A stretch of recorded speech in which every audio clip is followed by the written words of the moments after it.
Good evening, everyone. We are here at Hollenbeck's Q Club in Sussex Bowl in Sussex, Wisconsin. I am Brian Hallelujah Hollenbeck, and I'm in the booth here with my good friend, Mr. Scott Jackwagon Kugel. Say hi, Scott. Hello, everybody.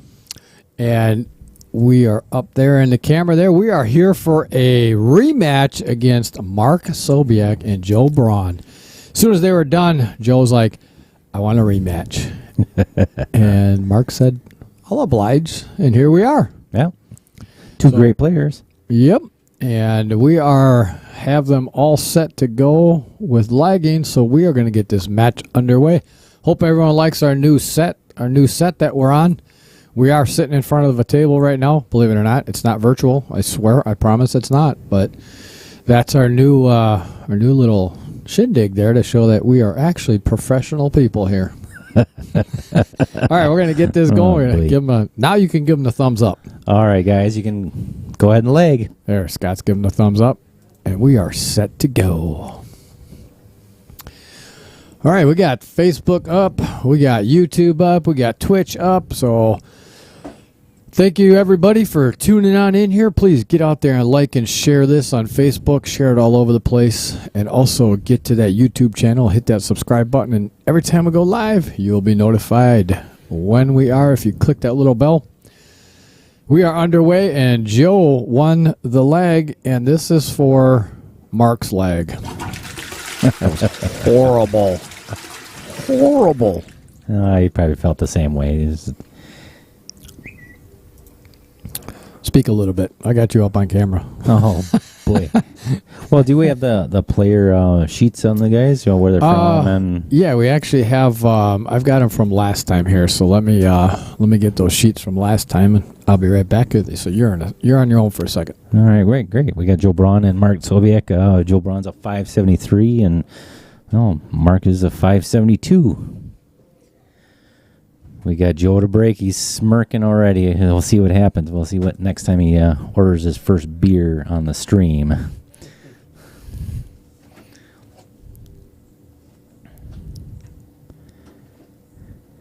Looks like Joe's doing a second ball break.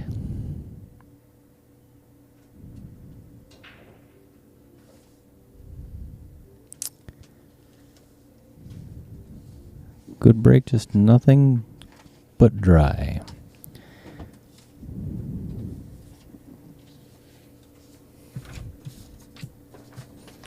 So we got player profile sheet for Joe Braund. He's 38 years old, young turd. From Eagle, loves to play at knuckleheads, I believe. Plays with the Ksobiech Q. He's been playing about 20 years.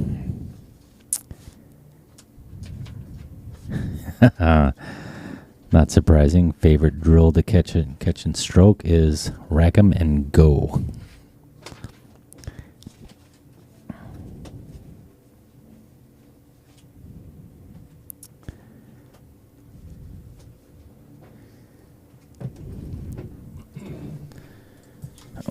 All right, I am back. So must have been a dry break. Dry break, and Mark got into the first shot of two ball at the corner pocket, came out. I'm going to try to work out the rack here. All right, I got to... Oh, you dumb motherfucker. Huh. Oh, Ramstack sent me a message. I want my rematch against Joe. Damn it, race to 15. 3,000 in the middle. Holy, there's a challenge. Tom Krieger sent him, and that was an awesome view of your booth.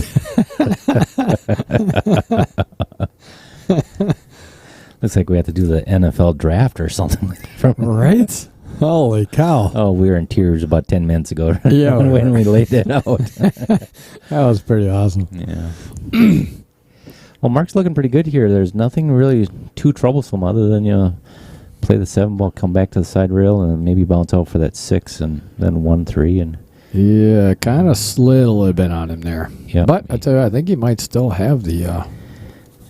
still might have the 3 ball there. Then you'd have to take unless he comes around two rails, you'd have to end up taking that 6. I don't like taking that 6-1 combo because then you're kind of putting yourself in an awkward position depending on where that 6 ball goes. So I would just stop on the 3, keep a outside angle for that 6 to pop out again for the 1, and then you're really done. Yeah, because the 6 will go down all the way past. So, or do that. I tell you what, he actually ended up with a nice angle on that. Perfect, the same angle from the stop shot. So. Yep. But he's nice and tight to it. You know. It's always nerve wracking when he comes off that rail and starts thinking it's faster than it is. Right. That was nice. Same pocket, pull back, and just play the 8 ball. Get above the 15 here. I am going to start our replays. So if you see any replays he hit that a little too good. First game, probably not jitters, but first game, little adrenaline, really. Yeah, that's probably more like it. I don't really see him having too many jitters with this. No, well, Big Mark probably doesn't have too much jitters about anybody around since he's playing with Joe's money right now. Oh, yeah. oh, no. Booger. That was very unfortunate. Yep. I'm going to play through that again here. That was a very unfortunate. I had to catch a 20-second one on that. Just because I had to pull it up here. Oh, the replay. The replay. Yeah. That was very unfortunate. But when I actually go back to the highlights, I can mark in and out on that, and then I can reduce that a little bit. No, all right, so that gives... Unforced error, Joey gets his first game on the board. Yep. Yeah, Mark is sitting over there just looking at it. He looked over and he's like, shake his head. Oh, yeah. What the hell did I just do there? All right, we get some people out there to give us some comments here on Facebook and YouTube. And if somebody's on Twitch, please give us a comment. We want to make sure the VMix Social is working and good to go. So good. Tell everyone, let us know where you're tuning in from. Does Joey have another dry break? Oh, he's got a scratch on it. You can't refresh on that one. Oh, not refresh. Yeah, you can't Facebook. refresh that way because then the comments are you can, but then just click back on the video so the comments come out. So gotcha. Just so you can see it. So now we got our Player 2 profile sheet of Mark Ksobiech. Mark is 43 years old. He's from Muskego. Close to Eagle, right? Yeah. Yeah. Pretty close. Plays with a Predator icon. Years played, 10 to 20. Seriously. He doesn't remember much of the years in between, so he's taking a wild guess. Well, actually, he says 20 to 10 is what his... 20 to 10. He doesn't know. All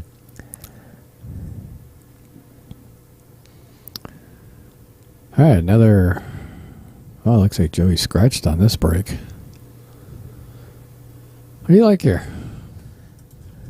I like stripes. I like the way he's going here. It's really the only bad... I mean, the 12 is it's really not that bad because it's off the rail. If it was against the rail, it'd be worse than a 9 ball, but... Yeah, I personally would actually even just play the 9 to the 15 and then play the 2 balls up table and play the 14 and 12 out. Yeah, that's exactly looks like what he's going to do.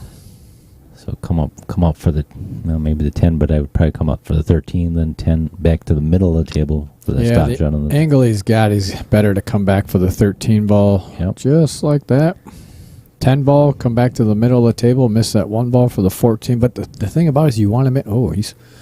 Well, I don't mind this either, actually. Yeah, it becomes a preference at this point. Because then you can go with the 12 ball. Oh, no. He spun that a little bit too much. But I tell you what, he got away with it because he's not really leaving Joey much here. Yeah, maybe that 4 ball to the side there. Yeah, the 4 ball to the side, it's almost 7 ball off the 7 ball scratch, though. Don't you think? It's close. Yeah, I don't know if it'll... Because I'm looking almost right down the barrel here, and he has to cut enough of it where he is going to hit the 7 ball, but I don't think he's cutting it just a little bit where it might just run off that 7 ball and possibly scratch, and I think that's what he's looking at. Oh, let me see if I can... Yeah, he can see the 4 ball, but again, I think that's so close to... Gosh, I don't know. Can't really tell from the overhead angle if he's going to run in that 7 or not. Well, we'll see. Yep. Because he's taking a shot. From overhead view, looks like he's going to skate past it. You know.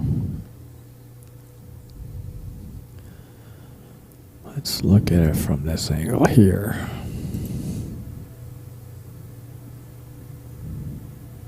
Man, it's so close. Yeah. Yeah. Looks like he's going to go off the 3-ball because I don't think he has enough of it to cut the ball and actually make it. So he's actually hampered by the 8 already. Overcut the ball and come off the 3-ball, but then you're pushing the 3 up by the 13. Yeah.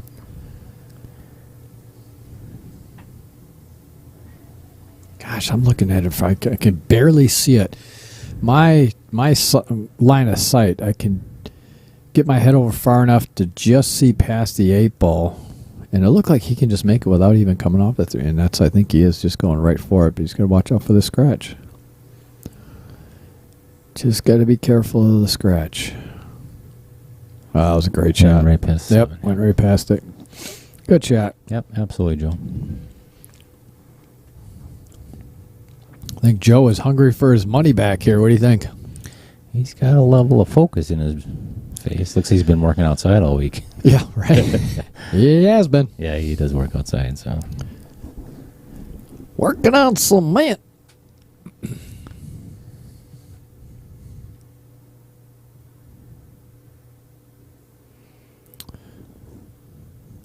I'm just replying to Tom here.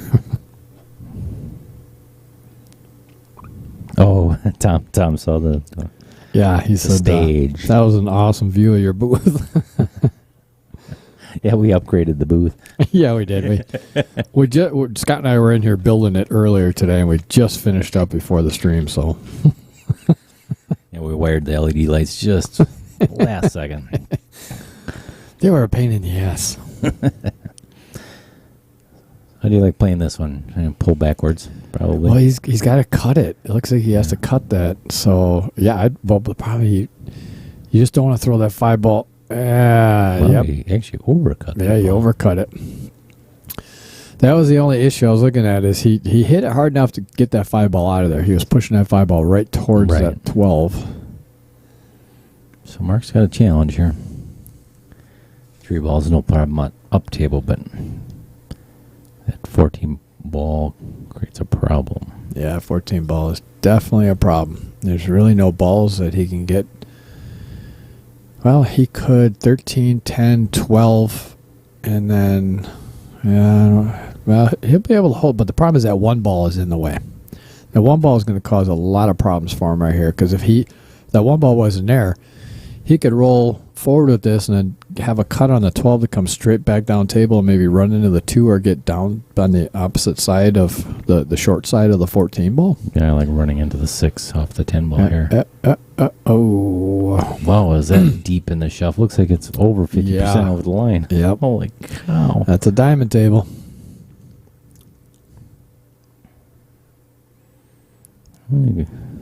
Left Joey a tester right out of the gates here.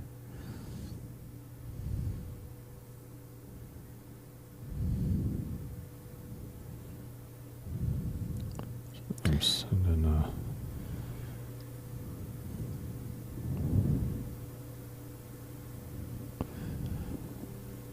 1-3 combo.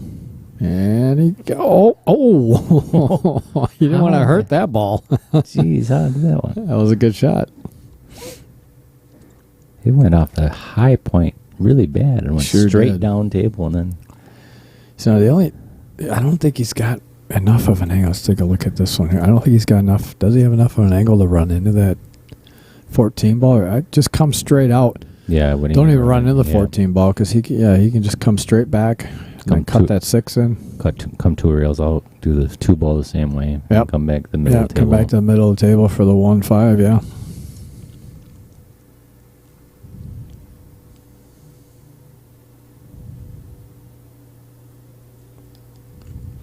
I had to send Dale a message just ask him if he's watching. See if he's watching. He's got to watch the new construction.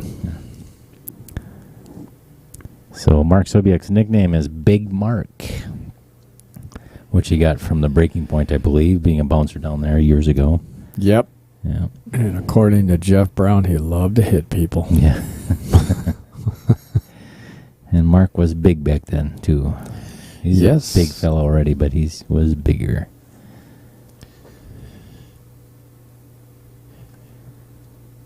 And he has definitely prided himself on losing a bunch of that weight. It was good for him. He stopped drinking, stopped doing all the bad things in his life, and really turned his life around. So good for him. Yep. Yeah, had a really nice conversation with him about a week and a half ago, just about getting healthy and doing some things and what he's all about and some of the stuff that he does. He's really good. Seemed to be pretty put together. So Full focus on what he's doing. Man. Almost want to come straight off this road and try to run right into that 14 ball. Come to the other side of it, if any, or like that. Come to the other side of it. I think he was trying to run into one of the balls, but I think he's just fine. Yeah, play the 1 and the 5, and play the. You can be below the 2 or above the 2. You can get to the 8 to the side, no problem. Yeah, the problem is he could take the 2 ball now, but he's got to hit that so hard because it's such a steep cut that he's taking the cue ball is going to be rolling around the table quite a bit. Knowing Joey may just play the 1, 2, 5. Or the 1, he's got perfect angle now. Just float out to the center of the table, stun this right over, and the 2 ball. Yep. Then play Opposite two rails out for the 8 ball on the side. Make sure you come up high enough, though. Yeah. I think he's pointing at a good spot where he can. So you really focus on coming through the middle of the table off that second rail. Yep.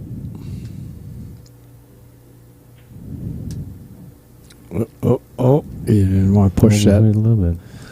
That much closer to that, but good part about this is obviously he's got to cut this so much he can let that cue ball go. He just can't let it go too much to come around too far. Yeah. But I would expect him to be behind the 8 ball at either the corner pocket but the third rail's going to come into play. Yep. Hell, the 4th rail might even come into play. Oh, wow! He hit that one much softer than really good. From the overhead, it looked like he didn't have that. Yeah.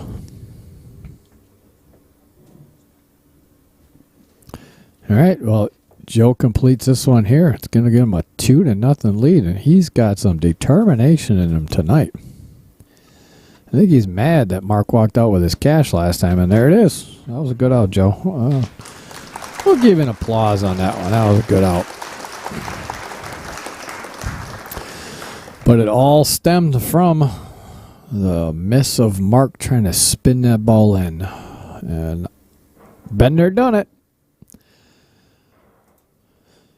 So we are on to rack number 3 with Joe up 2-0 here at Hollenbeck's Q Club here in Sussex Bowl in Sussex, Wisconsin. I am Brian Hallelujah Hollenbeck. And in the booth was Mr. Scott Jackwagon Kugel, but he went to the little girl's room. He had to empty his bladder. All right, Joe going again with the second ball break. The first one was dry, the second one he scratched. So let's see if he can keep it on the table and make a ball. And he scratched again. It's not what he's looking to do, that's for darn sure, but I guess the only positive part about this is he kind of buggered the table up a little bit the way it is. Although solids are looking pretty good, but the opening shot just is horrible. You'd have to almost take that 6-4 combo. He's electing to take the stripes, which aren't that bad either. I mean, if he's confident with, he's just got to be careful of taking this 10 ball, and he's going to try to run into the 14, but you don't want to run that 14 into anything else, though, or miss the shot. Ew. Mark's not going to be happy with himself on that one. And unfortunately, he did not really take his time on that one. Kind of got up there, put the ball down, looked at it, stroked once on his practice stroke, and then just threw that ball out of there. He tried to create too much with that, unfortunately. And he put so much left spin on it, it threw that 10 ball more to the right, and that's why he unfortunately missed it. Tell you what, it gives Joe a prime opportunity here to, now that the solids are all wide open,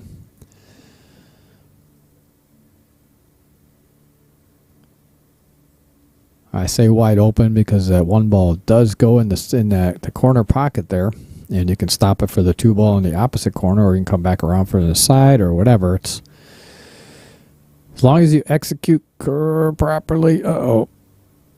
All right, well, 2 missed shots here in this opening, in this third rack here. Joey scratched on the break. Mark missed his opening shot, and then Joe just missed his opening shot. So now this gives Mark an opportunity here at the table that he is even happy to have, because after that missing that opening shot, he pretty much broke everything wide open.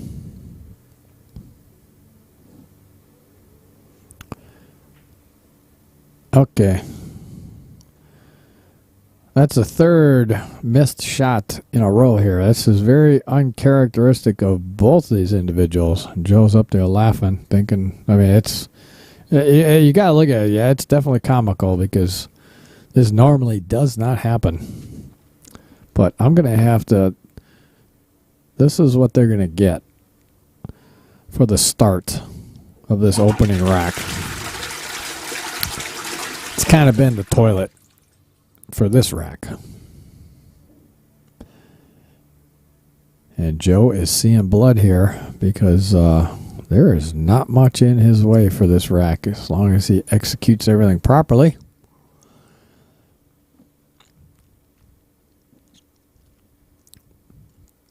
Being vertically challenged, he's got an issue here with this reach on this 13 ball. There you go. Either that or bridge it. Not the girl Bridget, just bridge the shot. You missed a lot in that. What did I do, Rex? No, this is the same rack. Oh, really? When they were, yeah, because Joe scratched on the rack. Mark missed his opening shot. Joe missed his opening shot. Then Mark missed his opening shot again. So now this is Joe's third time at the table, and they got 2 balls off because just missed balls. I mean, it happens. But yeah, it was not good. They got toilet on after the first 4 shots, because it was not good. Well, Joe's in a good spot here. There's really nothing tied up. Just stay control the cue ball. That's key in this, because as long as he executes and puts the cue ball where he wants to, he should be out here. He's not happy with that leave, though. It's a little more cut on the 15 ball you want, but I still like the 15 ball. Yeah. Just cut it down, make sure you come middle table again. Yep. Come middle table, so you can either pick 12 or the 9, but I would rather take the 9 first and leave the 12 for your out ball for the 8, but depends on where you leave yourself here. Ooh, skid. Yeah, it's skid on him. And then he had a bad line on it. And boom. Oh, I thought that was going to hang up. I did too.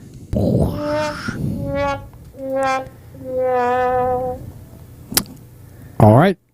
Well, now it's Mark's third time up at the table. So he's got to get back focused here. He's I'll tell you, that first shot that he had ball in hand, obviously was scratch on the break, and he tried to break some balls out, and he did good at it, but he hit so much left spin on it through the 10 ball against the rail and just didn't make it. It is what it is, but now he's got to refocus here and make sure he gets the stroke back, and I'm not quite sure what he's doing here.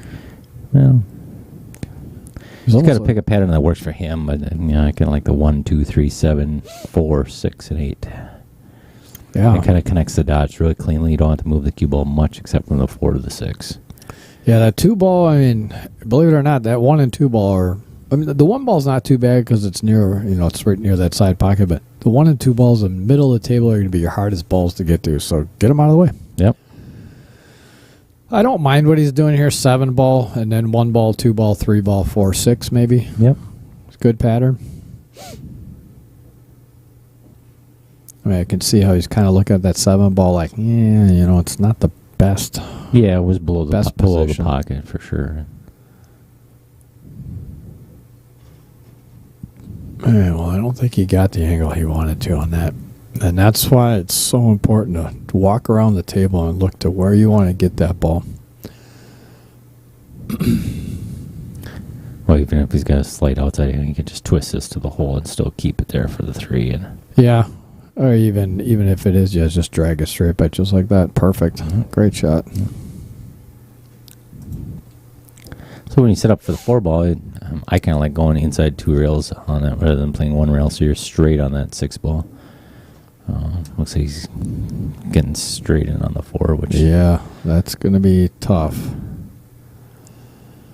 You want to give yourself he's got a little bit of angle, but he's got to be careful not to hit it too much because he's going to get right behind that 9. Ooh, he had enough speed. Got a nice rub. That was the perfect angle to come right back out towards that 9. You just got to be real careful with that. All right, this is the key shot of the rack right here. Just Yes, nice and clean, nothing fancy. Medium stroke and plunk it in the hole.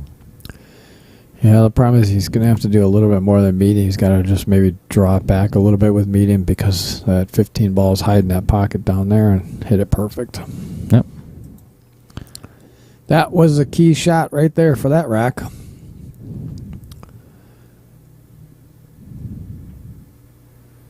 Mark is on the board. Yes, he is. Oh, Lordy. I don't know why this is doing this.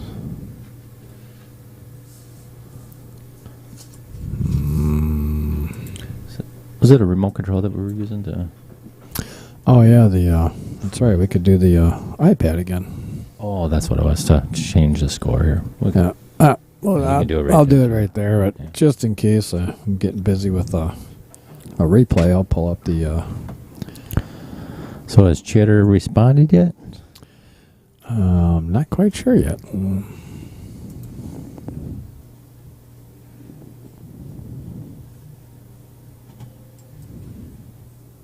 It's 696.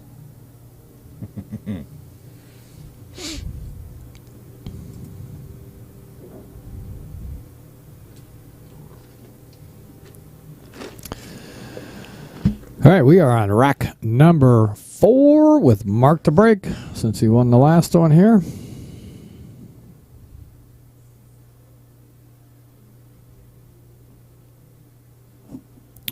See if I can get this.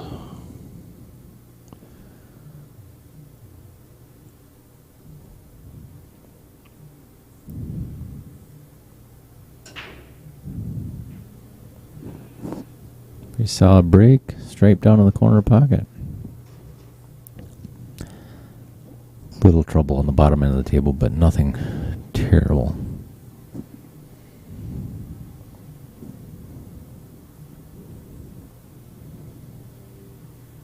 All right, there we go. So we got that back up. The scorekeeper. Okay, gotcha.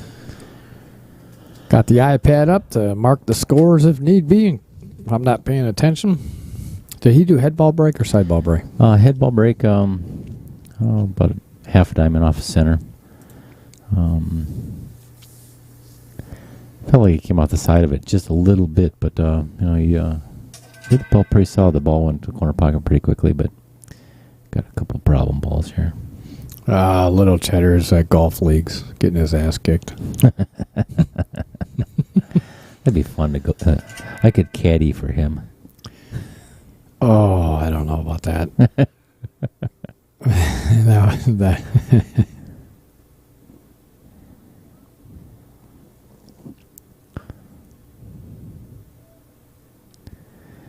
I don't know. I don't mind his choice to go into solids here.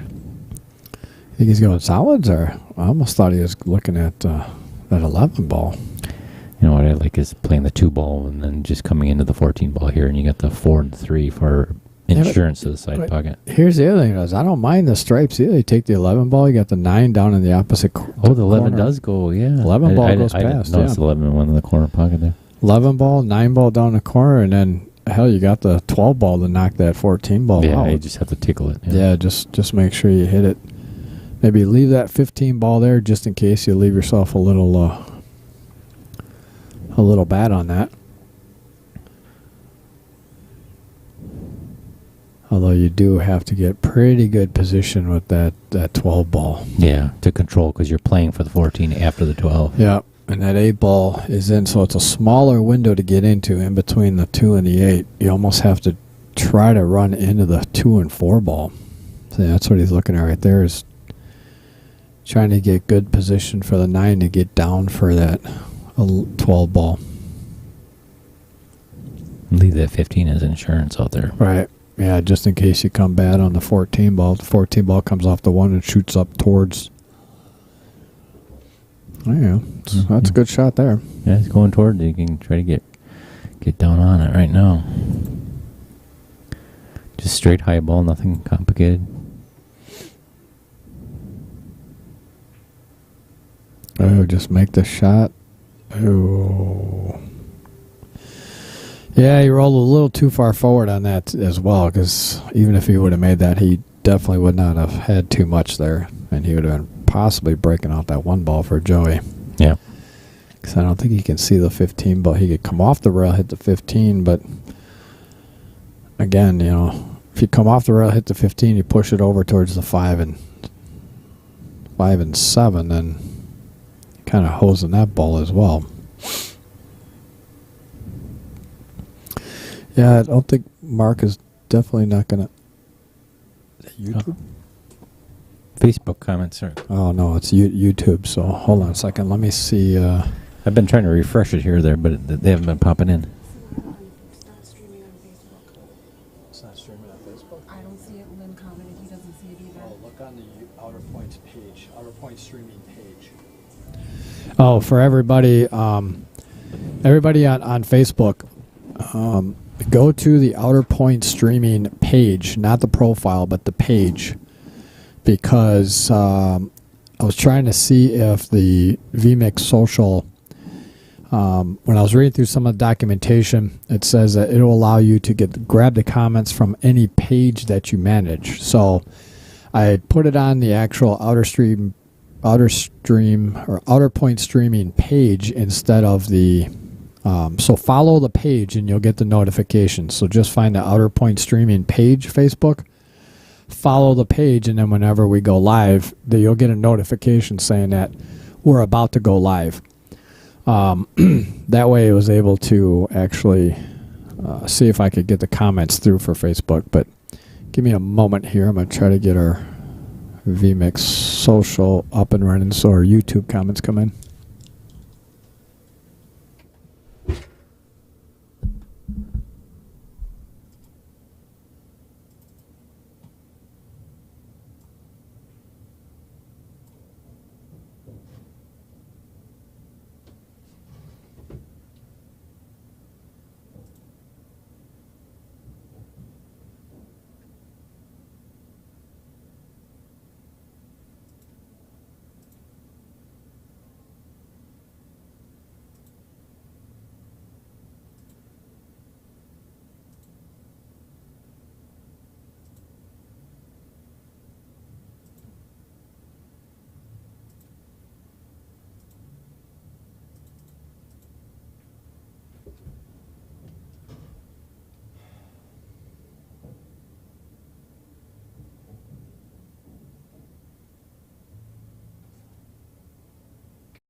All right, everybody. Sorry, we are back, and we got our comments up now. Oh, we got some catch up to do. Yes, we do. You want to start at probably the beginning, huh? Let's go, Mark from Nicholas Heiser. What's up, Nick? Go Navy, absolutely. Johnny Baylor says hi. Who's that? Baller, Johnny Baller. Johnny Baller. I think it's Johnny Rodriguez. I think. Okay, really? Maybe. Possibly. Don't know. Johnny Baller. What Johnny Baller are you? That was a great shot by Joey. Yeah, Joe. He hit that ball real well. We got Nicholas Heiser saying, watching from Brian's basement. Brian who? Good question. You can send some of those up if you want to. Oh, yeah. So If you feel like if you feel they're worthy. Johnny Baller says everything looks good on YouTube. Oh, caught the point going. Oh, no. The outer points got him. That's such a critical shot, too. You have to stay so focused on that shallow pocket shot.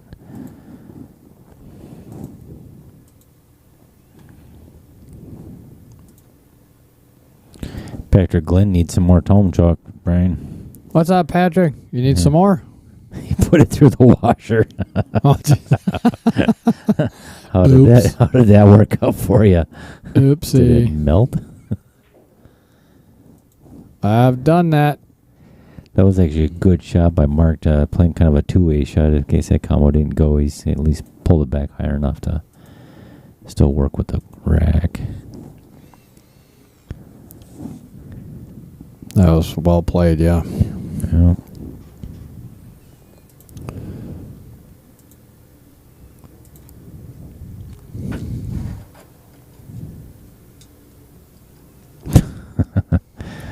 Joey Braun makes a comment here. Joe Braund did. What did he say? Does he need a beer? No, well, my brakes are on point already, I see. Oh, I knew I was missing something when I didn't see any comments from Joe on the stream. I knew something was not right. That was well played by Mark. Both you goofballs got to get off the stream here. Mark's on the stream too. Hackfest, he says. I was like, no, he just hit it. There you go, Mark. You're stroking through the ball there. Yes, that you know you're stroking through it when you do it like that.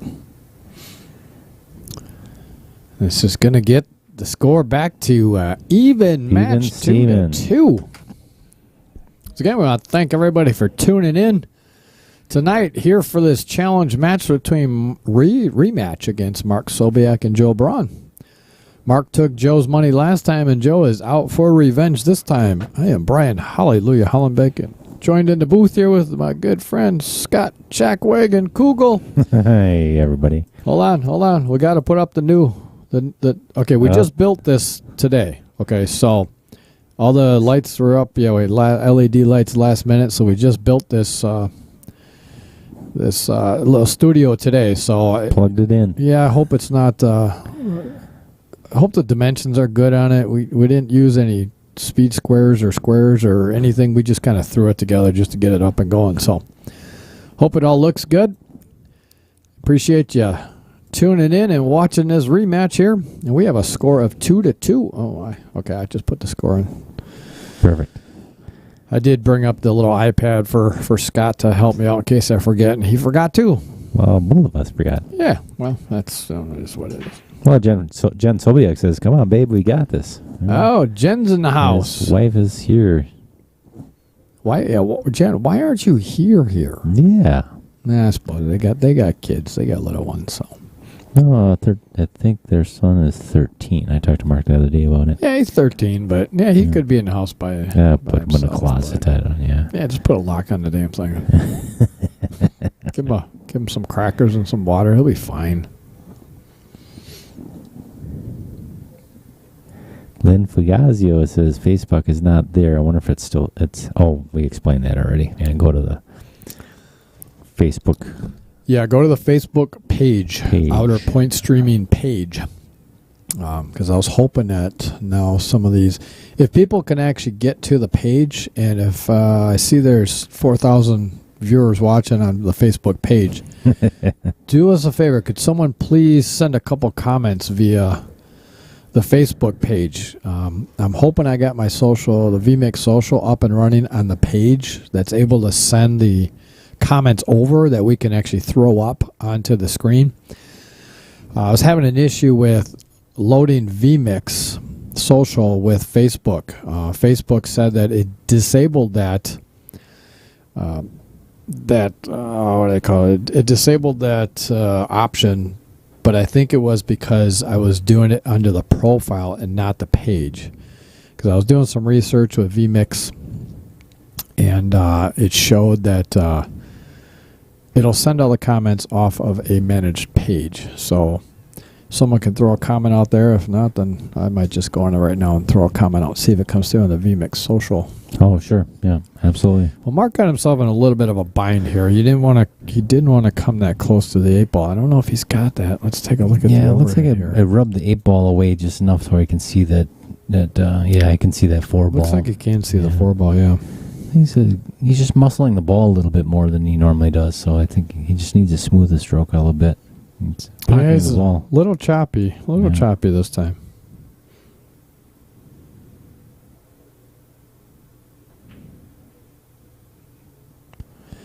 Yeah. Commentator's that's- curse. It's all your fault. Yeah, I'm sorry. I'm going to tell him. Mark. I'm sorry, going to Mark. tell him. It's all on you. Mike Fields likes the studio we got, and I love that. To literally get up and start dancing. He said. What's up, Mike? Mike Fields likes the studio we got. Oh, sorry, guys. I meant to turn my stuff down. All right, so test comment. So I'm sending a test comment through. Hey, it came through. Ah, there we go. It came through. Oh yeah, there it is. Awesome. Ooh, here you got some. Can I say Jody Orford's name on? Scooby-Doo. How come his didn't come through? It just came through. I don't know. 1 minute ago, yours came in. Oh yeah, but it didn't come up here. Yeah, it didn't come through on that one, though. Mine came through on the VMix social.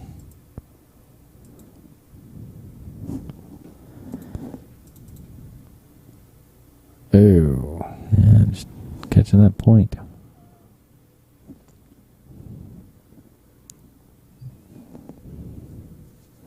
I wonder if they happen to come through at the same time. Could have, yeah.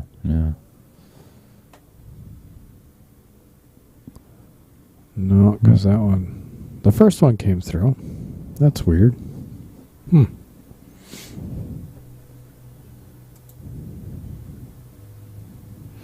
This is a good layup, Mark.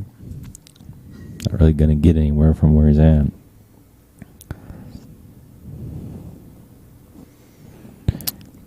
Dang it all. We gave Joey some grief from ordering his drinks from the stream, and so he just went up to the bar to order something. Yeah.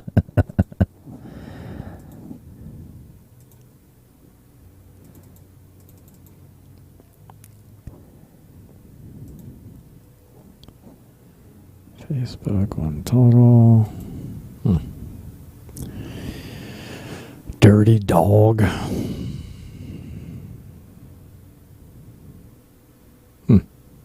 Oh well. All right, let me get out there and let me share this too. Mike Fields likes the studio, but particularly likes the music and the lead-in to the... Oh, you like that? Yeah, oh yeah. Pretty awesome, isn't it?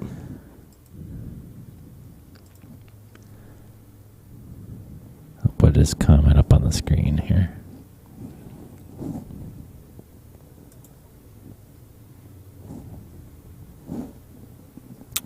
Studio looks spectacular, but I love the intro to that match. That music is badass. It's awesome, man. Thanks. Appreciate it.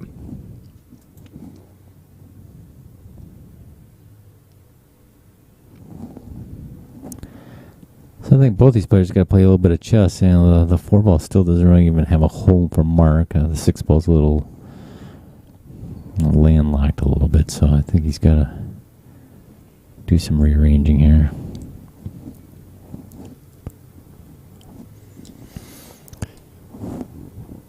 Yeah, but that 4-ball doesn't go past it. No, I don't think you can get it to the corner pocket or anywhere. That's a tough one.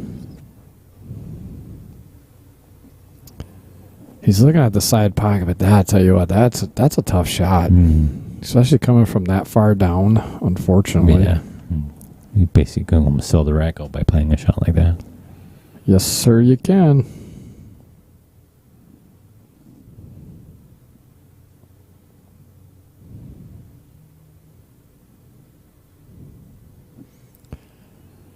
I'm gonna try finding safety. I think he's got to move that 4 here. He's got to move it somehow, but unfortunately, both of his balls are down on. I'd almost rather maybe take that in the side pocket and come down short or running. Gosh, that's a tough one there. It really is. He's got to figure out a way to get that 4-ball moving though, because it's stuck right now. It doesn't go past the 13 to the corner pocket, does it? No, not at all.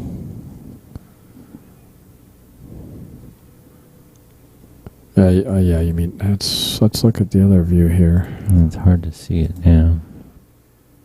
Yeah, it's even hard to see. Yeah. I do not think it does, though. Unfortunately, I almost leave him stuck up on the bottom side of his 14. Get that 4-ball out of there. Try to get it in front of a hole. So you have some insurance so that it's reverse safety is harder than it needs to be. But I think he's going to try and manufacture something here. Yeah, you definitely gotta manufacture it, because otherwise that. Okay, so he's trying to get. Not quite sure where he was trying to go with that though. I think he's looking for a breakout here, or at least try to run into the 13. It's a lot to ask of, and he's got to play shape for it too. So, he's actually looking to play this in the side. Yeah, but man, I tell you what, I think he's going to run into that 8-ball, that 10-ball. Oh, good try, but that was a hell of a try. So he actually tried to draw out of that come short rail or long rail and run into that 4-ball. Tell you that was kind of a poke and hope though. Yep, I would agree. Especially playing for the shot too. With you gotta try to get something to move, and he's kind of stuck up. Yeah, I don't think he can even see an edge of that, can he? That 4-ball. Joe Braund says my head is just clogged up. Hello. Not seeing anything, drawing a blank. Bill Guthman's in the house. Yeah, Michael Parker's here too. What's up, Michael? Hey guys, thanks for the stream. You're welcome. That's exhilarating and thrilling and all the above. You still out there fishing? Hey, yeah, I saw that fish that he just posted. Yeah, he's been catching a lot of those. What are those fish called again? No. Big flat tail on the back. I can't remember what it was called. Yeah, it's unfortunately ball in hand for Joe, and now there's not much in the way here. Yeah, just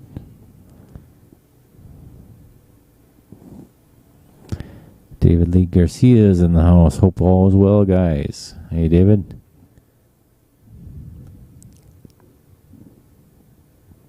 Oh, here we got a couple. Oh, yeah, those are the Facebook comments coming through now. Yep, Oh, yeah, so they are. They're Nice. populating nice. Awesome.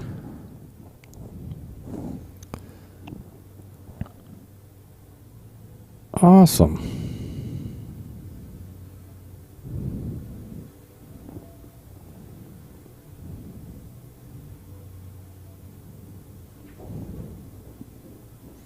You think Joe's saving that 10-ball for? I think he's looking at his out ball. Play this one on the side. You got to get so perfect on that, though. That's the problem. I mean, once you clear, I would actually take the 12 here, try to come center table, get that 10-ball out. Take that 10-ball right now. I like him looking at that.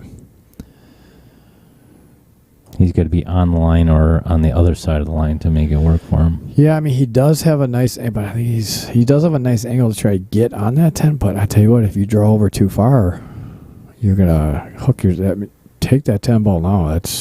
You got to get so perfect on that. And he did, though. Good. That was a good shot.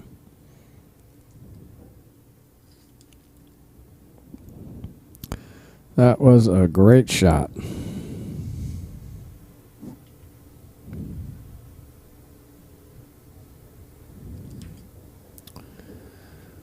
Pretty clean shot. Yes, it is.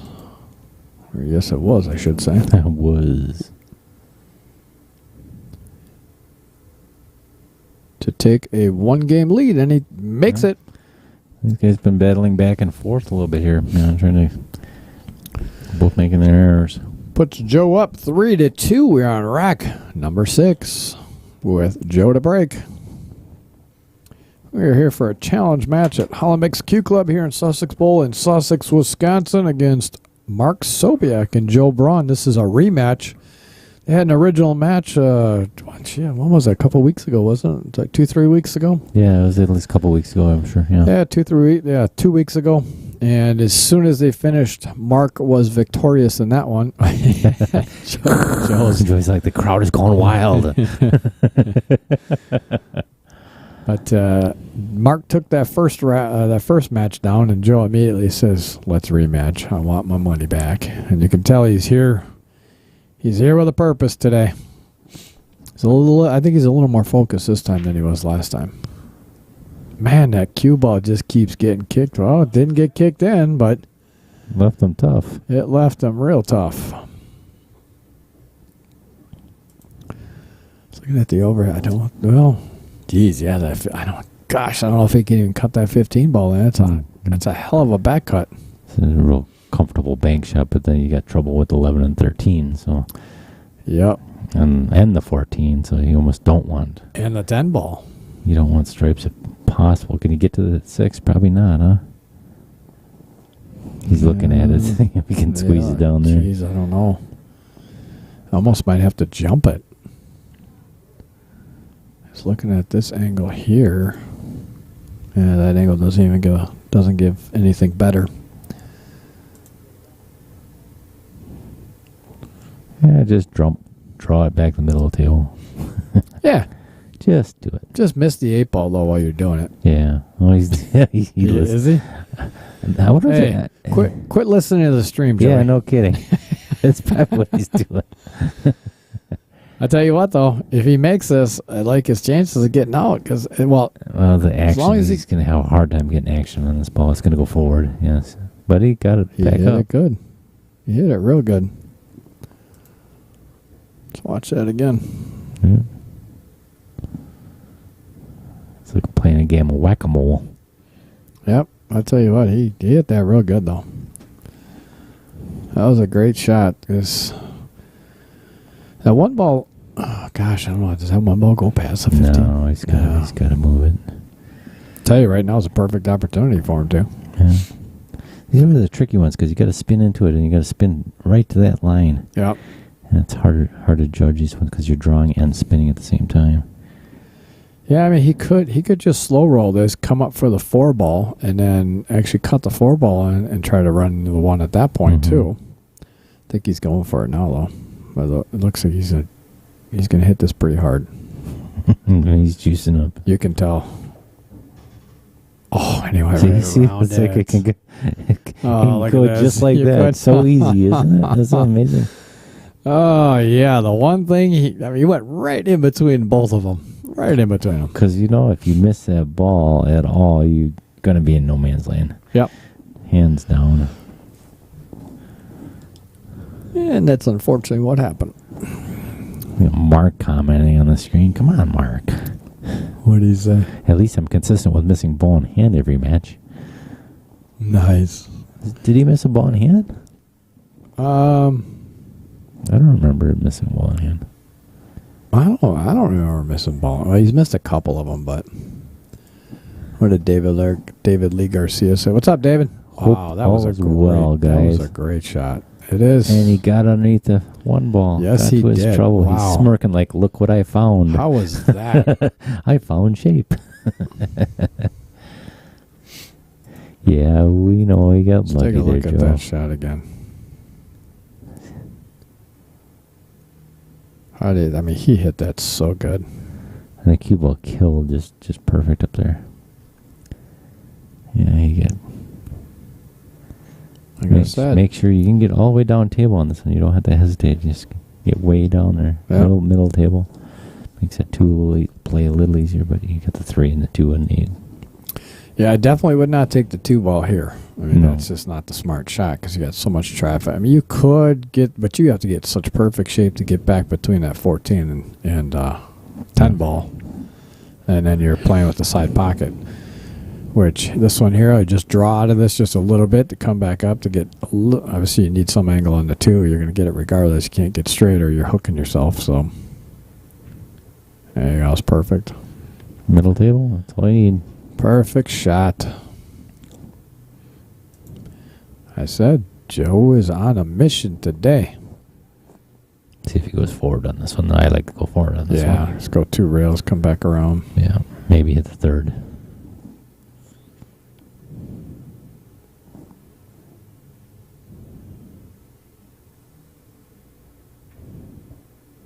And there it is. Just didn't want to get over that 15 ball, which Right, is fine. right. Just don't want to get too close to it.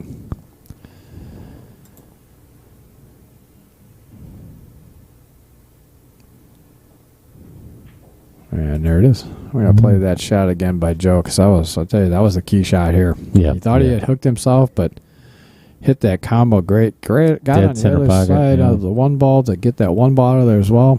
Can't ask for anything better than that.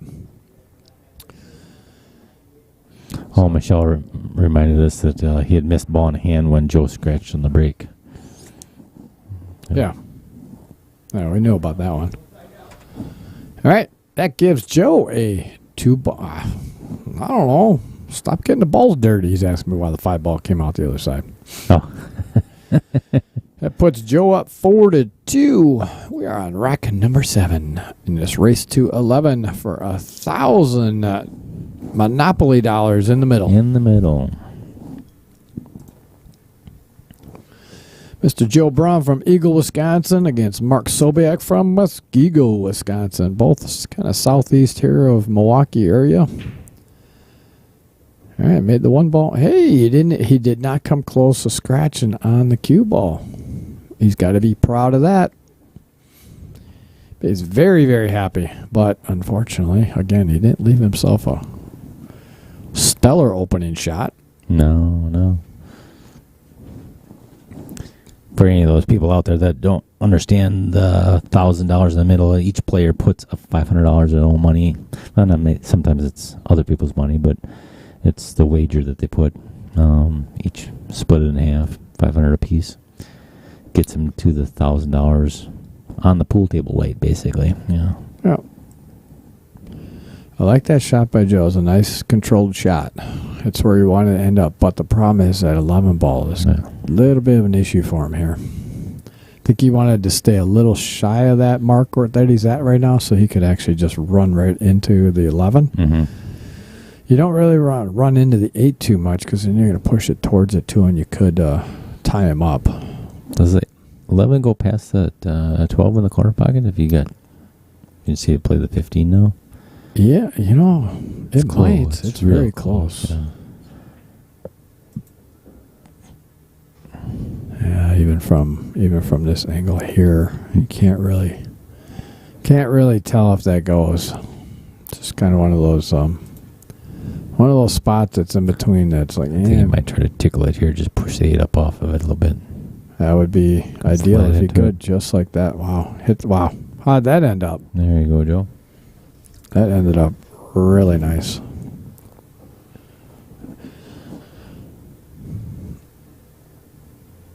Had the opportunity to play with Joe. This is a number of months ago now with Joe and Lee Thomas, a 3-person team. Oh, First yeah. time I had an opportunity That to play was, with them. was that the one at Knuckleheads? No, Uh-oh. it was at Shepherd's. Yeah. Well, that 11 ball goes up in the corner, doesn't it? Yeah, it does. Yeah, He's yeah. lucky that does because he did not want to run into that 3 ball. But he's fine. That 11 ball go right up in there, and he's just got to stroke it. He's got to be careful of this 15 ball, though. He's got to almost get on this 15 ball now. Now, I think he Yep, it's not where he wanted it to be. He wanted to. Yep, he was trying to get back more towards the 2 ball because that 15 ball will not go past that 5 ball. So he's got 5 other pockets, but so what's he gonna try to? I don't know if he's just gonna try to draw back for the 15 in the side, maybe side or the corner. Opposite. Oh. Ooh. Well, miscue does not help things. He definitely chopped at that one, though. You see the way he kind of stroked at that one? He kind of chopped at it a little bit. Rich Journey says, are you guys reading the chat? Oh, mostly. Well, I got Scott Kugel on the helm for reading the chat, so I apologize if we're not getting to some of the chats. I'm just wondering which one I missed. Which one did you miss? That's the first one from Rich, I believe.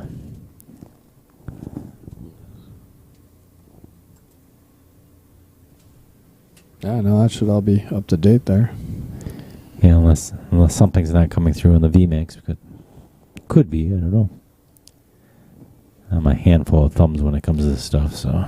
Yeah, Rich, we should. Most of the stuff has come through on the VMix social, so if we're missing a couple of them, I apologize. It looks like everything has been coming through. Let us know what we missed, though. All right, well, this gives Mark a great opportunity here to bring this back to 1 game. There's some up top. Oh. Twitch, LOL. Oh, Twitch isn't coming through? It says, dang it all. All good now, I'm here, he says. There you go, Mark. Now just stay in control of that cue ball. Apologize. Let me do a little... So we're expecting Twitch comments to come up on the screen here, too, on VMix? Yeah, Twitch should be coming up as well, so let me just... I'll tell you, that was a good out. Shot. Good out by... Mark, absolutely. What's nice about what he approached on that shot, or those shots, maybe those half a dozen shots, is that he wasn't muscling nothing around. He smoothed out a little bit. Maybe he listened. I don't know, but you get so much more action on the ball, and you can get around the table with half the speed. Just smooth right through it.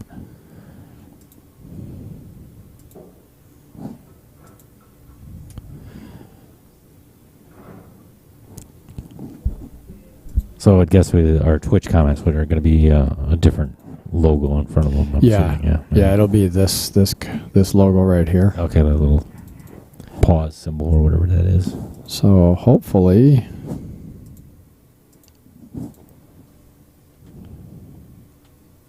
So yeah, Rich, I apologize if they did not come through for you.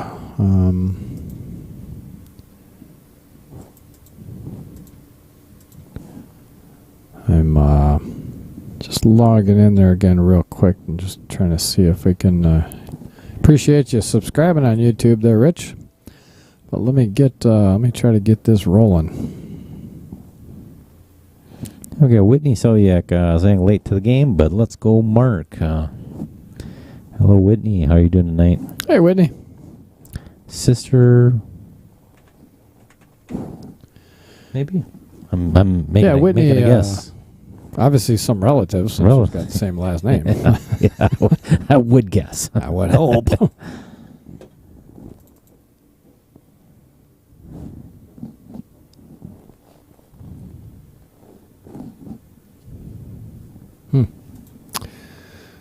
All right, well, I am logged into Twitch. It says it should be up and running. Yeah, nothing came through on the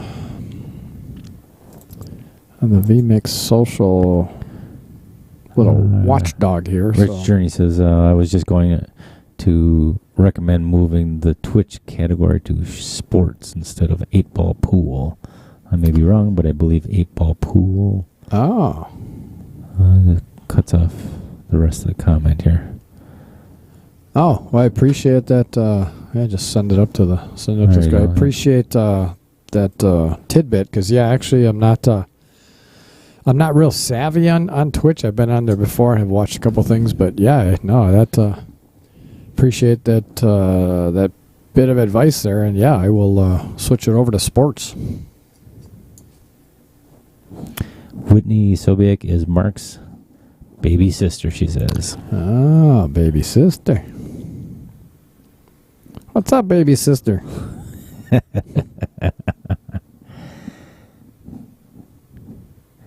think a pretty lucky sister. I've known Mark very long here, but I got a great impression of him. Speak for yourself. Sorry, Mark. Nah, I'm just kidding. Mark knows he's a good guy. He's a great guy. Yeah. Oh, there's some dispute between Sean Henning. You didn't, Michael Parker says. I don't know what he didn't do, but...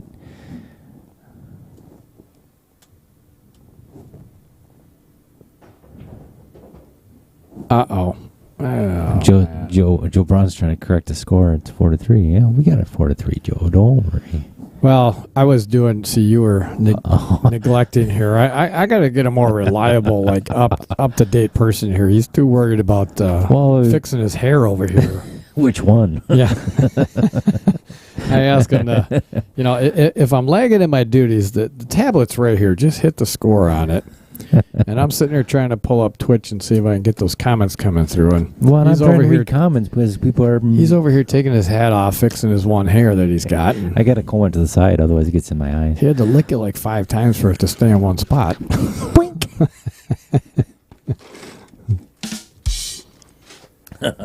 Nice. Idiot. Oh, did I press that button? Nice. So Whitney, sorry, Mark, but your sister says their parents claimed the best for last. Oh, Mark. So he's playing. So it looks like Joe. He called a safe here. So it looks like he's just going to pocket that 7 ball. Where's he going to try to leave him though? He's really kind of leaving that full table combo, or he's left him pretty tough. Yeah, it's not the bad. Yeah, but that 3 ball, that's pocketable. It's pocketable. So it's a tough shot, but it will go. So Andy Freebird's in the house. What's up, Andy? Game on, boys. That'll be next Saturday, by the way. Oh, wow, he overcut it. Yes, for everybody that's on here. Remember, we have our official kickoff of the stream coming up next weekend, Saturday, June 25th. We're going to have the Little Chatter in the booth with myself, and we are officially kicking off the stream. We're going to have a contest for a giveaway for a shaft. We're going to do some other fun things, and we're also going to announce kind of everything that's going to go on with the quote-unquote grudge matches that are going to happen down here at Sussex. There's some really cool challenge coins that obviously being in the military challenge. Oh, that's the only spot that Joe could not be. Yeah, he got himself in a real predicament here. But anyway, challenge coins were huge in the military, and it was an idea I thought about for quite a while. And the other stream I was part of, I'd given that suggestion to, and nothing was ever followed up on it. But ever since I announced that I was going to do a stream, now it's been followed up on. But I am not going to not do challenge coins because they decided to now do them. It was always an idea of mine, and I'm going to follow through with it because I love the idea of a challenge coin. So there's going to be some challenge coins that will be for purchase, just Outer Point Streaming, along with one of the sponsors. Nice shot, Joe. Wow, I didn't think that ball went. That was a great shot. There will be some challenge coins for purchase to support the stream. Part of the proceeds from that are going to go to an organization that I'm teaming up with that will be announced next weekend. But we've got a 3-player challenge next weekend. It's going to be Mr. Scott Jagwag and Kugel himself that's in the booth with me here right now. Pete Hurd and Albert Jack versus Jeff Potts, Kurt Elliott, and Chris Bondi. Some of the great players here in Wisconsin are going to battle it for $300 a man, so it'll be $1,800 in the middle. You're not going to want to miss that one. No, that should be a lot of fun. Regardless, it'll be just a really nice match. And once that was a nice shot by Joe. Well, good job, Joe. I'll tell you, Joe is turning it on here tonight. once this rack is complete, we're going to go to our studio here, and going to show you our studio we just built today. Andy Freeberg says the Pro-Am is on Thursday at Sweetgrass. Ah, Pro-Am. Nice. All right, up on their screen, this is our brand new studio we just built here at Sussex. Scott and I just put it up, did the final details on it, the last minute, got the lights, the LED lights up top there. Got it all in place. We had, a couple minutes to spare? Yeah. It went so smooth. It was unbelievable. Yeah, it was fantastic. So I appreciate him coming out and helping me build this studio here so we could have a nice environment to talk to you face-to-face on. And we are back to the game. We are rack number 9 with Joe now leading 5-3. I got the score, Scott. I'm just working on these comments. I'm a one-trick pony here. Yeah, rack number 9 with Joe leading 5-3 in this race to 11 for 1,000 Monopoly dollars. Did you get any come through? Yeah, Michael Parker says, yeah, that'll be a great match. It certainly will. And actually, we got a Twitch comment that just came through from Trisha. Oh, boy. Wazowski? I have to apologize if I butchered that one. Yeah, it's a Twitch / No, that's Facebook. That's just her T. That's a T for her. Just for her. Yeah. Or her. This is great shot, Joey. And then we got Johnny Boy, John Russell, Jonathan Vanderbunt in the house. So, well, hi, Brian and Mr. Kugel. What's up, John, John Vanderbunt? How you doing? Michael Parker loves the new look. Yeah, come on over. You like the new booth? All right, we are taking a player break here. Well, and then Whitney Ksobiech is actually saying, hey, Joey, you're hitting the ball pretty good. Damn good. Yeah, here's that shot. Darn good, really. Shot that he made that we weren't quite sure when or not. Yeah, that was a floater. Good, yeah. He floated it right in the hole. We're going to have all those highlights loaded up to YouTube. Hopefully, if this doesn't last too late tonight, I'll quick put them together and put them up there on their YouTube page under highlight reels. Uploaded tonight. That's nice. Looks like all the Facebook posts comments are coming through, which is good. Well, actually, Scott Henry actually just messaged says, "Good evening, Brian. Watching these matches makes my work go faster." What's up, Scott? How perfect is that? That's awesome. Nothing better than working and watching some pool. Oh, Patrick Lazar, he plays the Friday night tournament. Oh, yeah. What's up, Pat? Hey, Patrick. He says it's a 6 setup. That must be cool, right? Thanks, man. Yeah, that means cool. That means it's a cool setup. It's for the old guys. Yeah. For the old guys, that translates to that's a pretty cool setup. Pretty cool setup. Yeah, Patrick loves the instant replay, he says. Awesome. Glad you like it. And again, like I said, once this is all said and done, I upload all those, I mark them in and out, and I load them up to YouTube. Oh, no. Did you see he stroked that one time and got down and shot? Yeah. One stroke. He's got to put a little more focus into the game tonight, And John, we actually call him John Boy. Well, actually, his dad calls him John Boy, but John Van Root says, living my pool life vicariously through OPS. Nice. Yeah, where you been? Where you been, man? How come you haven't come out and shot any pool?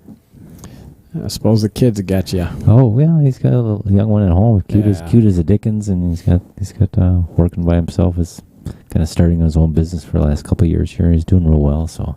Yeah, I know. It takes up a lot of time. Trust me, I know when I first started my business, I was working 7 days a week. Oh, I started my business 20 years ago. I'm still working. Right? Yeah, you are. I haven't figured it out. Come on, get up there. Man, I don't know. Did he leave himself for that? Yeah, looks like he can't see that 3 ball. He's lucky. Oh, David Dolly's in the house. You probably do you What's know up, David? Do you know Dave? He was actually at the Veterans Tournament. Oh, awesome! So I know him through that, but okay. I knew him from years ago, and he actually reminds me. I knew you guys when you were nothing. This is true, Dave. I would agree with you there. And we still are nothing. That's right. We're still nothing. Mediocre commentary and nothing. And average pool players. Yeah. Rick Journey says he might have a technical problem, but I commented on Twitch and it didn't seem to come through. Yeah, I apologize. Also, the category didn't change, or MIC. Yeah, I don't want to change the category right now because I'm in the middle of a stream. So I'm not real familiar with. Again, I'm learning a bunch of stuff with this vMix. I've spent hundreds of hours on YouTube and watching videos on this, so I've been learning a lot about it. But I don't like to change too much while I'm midstream, just in case I do something stupid and it says, yeah, you are frozen and you are kicked off right now. So once I go back and once we stop the stream, I'm actually going to switch the Twitch stuff over to sports and see if I can send them see if I can send vMix a support question and see if they can figure out how come my Twitch is not coming through. Got the Facebook now because I read some information. It showed I had to be on a page instead of a profile, so I got that going, which is good. But now I got to figure out the Twitch. So I apologize, Twitch is not coming through. I'd really like to get that coming through because definitely want to support all the Twitch users out there, and I want to get that growing very large as well. So if you could, please get out there and share amongst your Twitch members and tell them I promise I will get it working correctly so I can see your comments. You know what? We could probably, since the Facebook are coming up through there, wonder if we can pull up the Twitch on there. I'll tell you what. Just open up Twitch here. You comment on this for a little bit, and I'm gonna try to. Yeah, we should probably get back to the game here a little bit, and I'll see if I can let Brian back onto this side of the booth here. No, you can still go. I'll just. Oh. Yeah, just comment.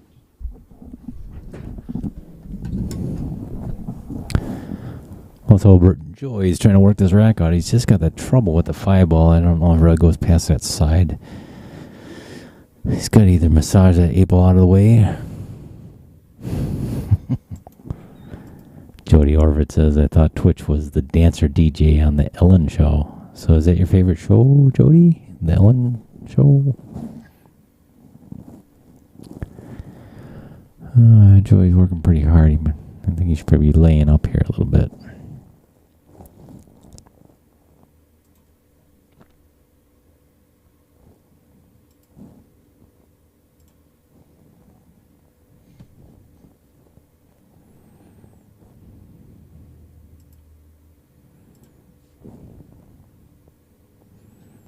He just doesn't have it figured out. He's kind of shooting without a good plan here. He's going to try and...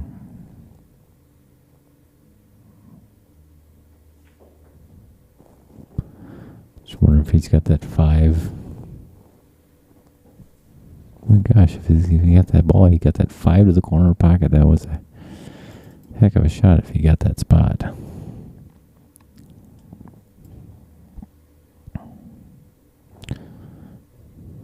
Just stay in control of the shot, and then, should be gravy from there. Oh, just laid it up a little bit. Maybe he kind of decelerated the shot a little bit to pull it offline. All right. So I pulled up our Twitch page. Since our Facebook stuff was coming through, I closed out the Facebook window and pulled up our Twitch. So now we can see the Twitch comments. So Twitch right in for me here? Yep, okay, that's gotcha. Twitch. And that's Rich. Probably made those comments there. So gotcha. Again, appreciate you tuning in on Twitch, Rich. And Twitch, Rich. Sorry, I didn't mean to do that. But we are... Green eggs and ham I am. Oh, says hi. Lucky. There you go. Yeah. So now, those are the next comments coming down. Someone says hi. Okay, someone says hi. Yeah. So we can read the comments on Twitch now. Appreciate you being patient with me here. All right, Mark, he's got to kind of pull it together here. He's got to massage that ball a little bit. All right. Get your butt on those what are the comments? Oh, geez, they're coming off. Joe Braund's on the Twitch again, or on the thing saying, thanks, Whitney.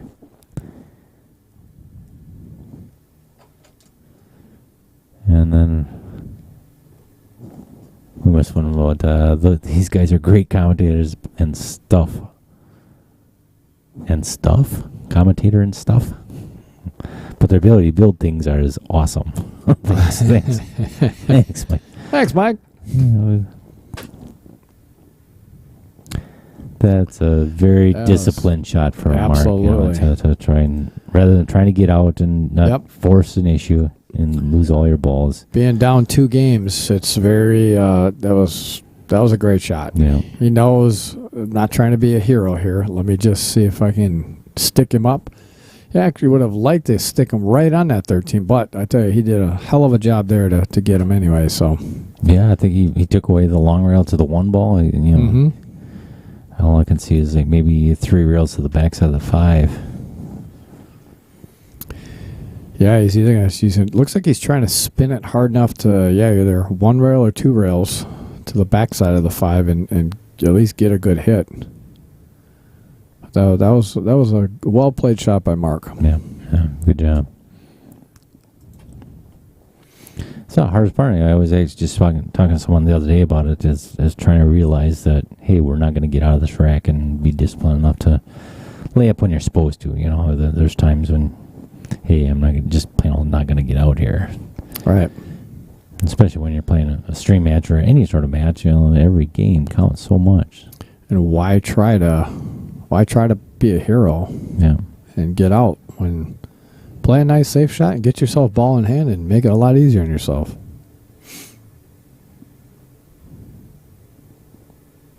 Great hit. Great hit. But this is what happens though. It allows you to get yourself in a better position. Now your balls are broke out apart. In the open, they're broke apart. Yep. And you can now you can just play the shots. You know, hold on to the cue ball where you need it to be. Yep. Even though Joe got a good hit, he's still left Mark now. Should be a pretty easy out from here. So, well, none of them are easy, but you still got to stay control of that white ball. Oh yeah. Yeah, Rich Dream says really close shot there. Yeah, he actually hit that 5 ball pretty good. Yeah. And he did call it down there, so he was trying to spin enough to run right into it to actually make it. So, great effort. Zach Ryan's in the house. He says, "Is that a newish table?" What's up, Zach? Oh, don't get on that table. Oh, no, I think he's okay. He's got He just got it. That gave me the willies right there. No, it's actually, we've had these tables in here, 5 years now?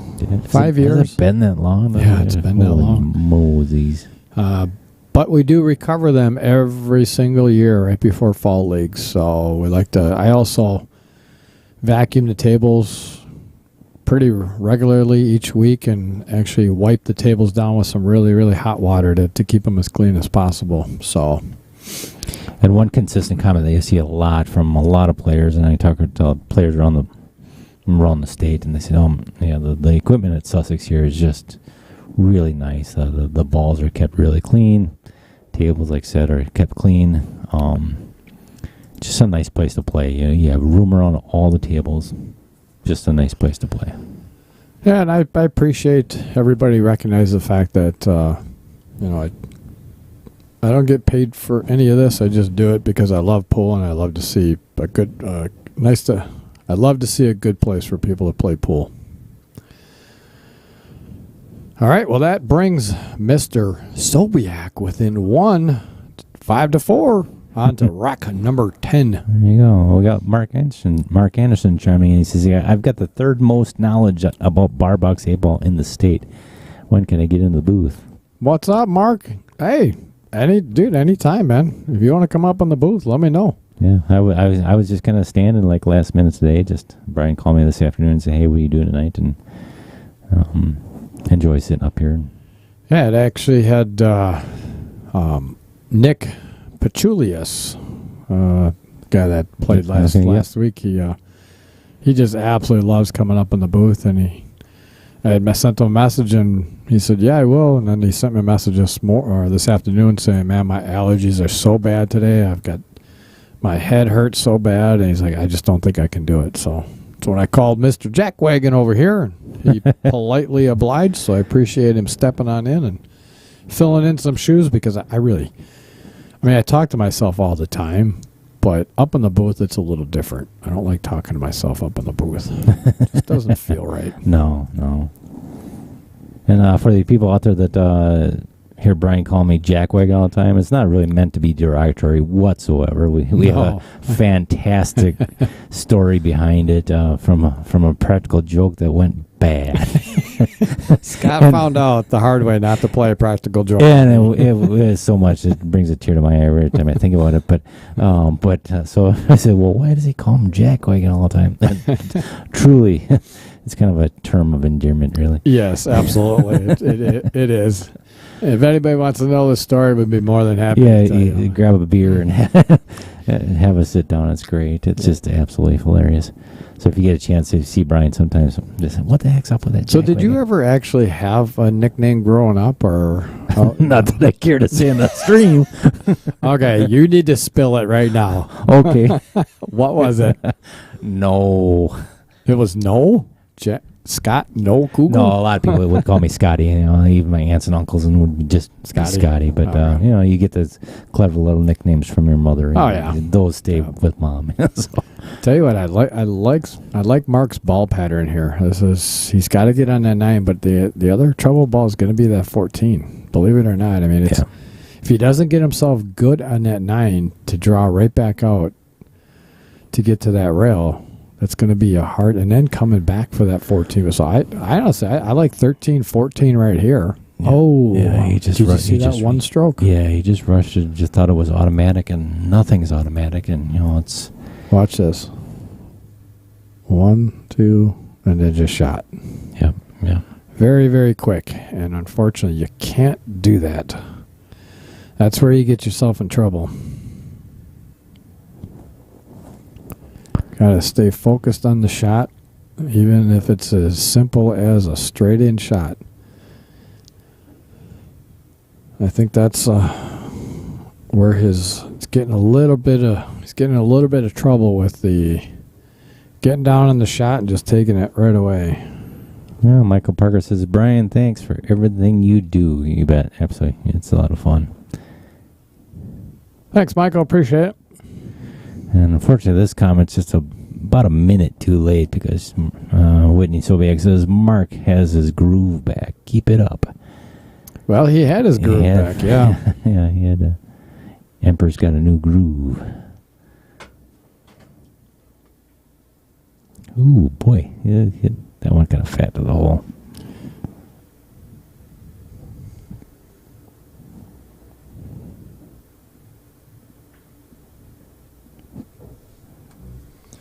So it's a critical shot for Mark, unfortunately, on that spot. That was kind of the trick because he pulls back 5-5. It's a completely different game.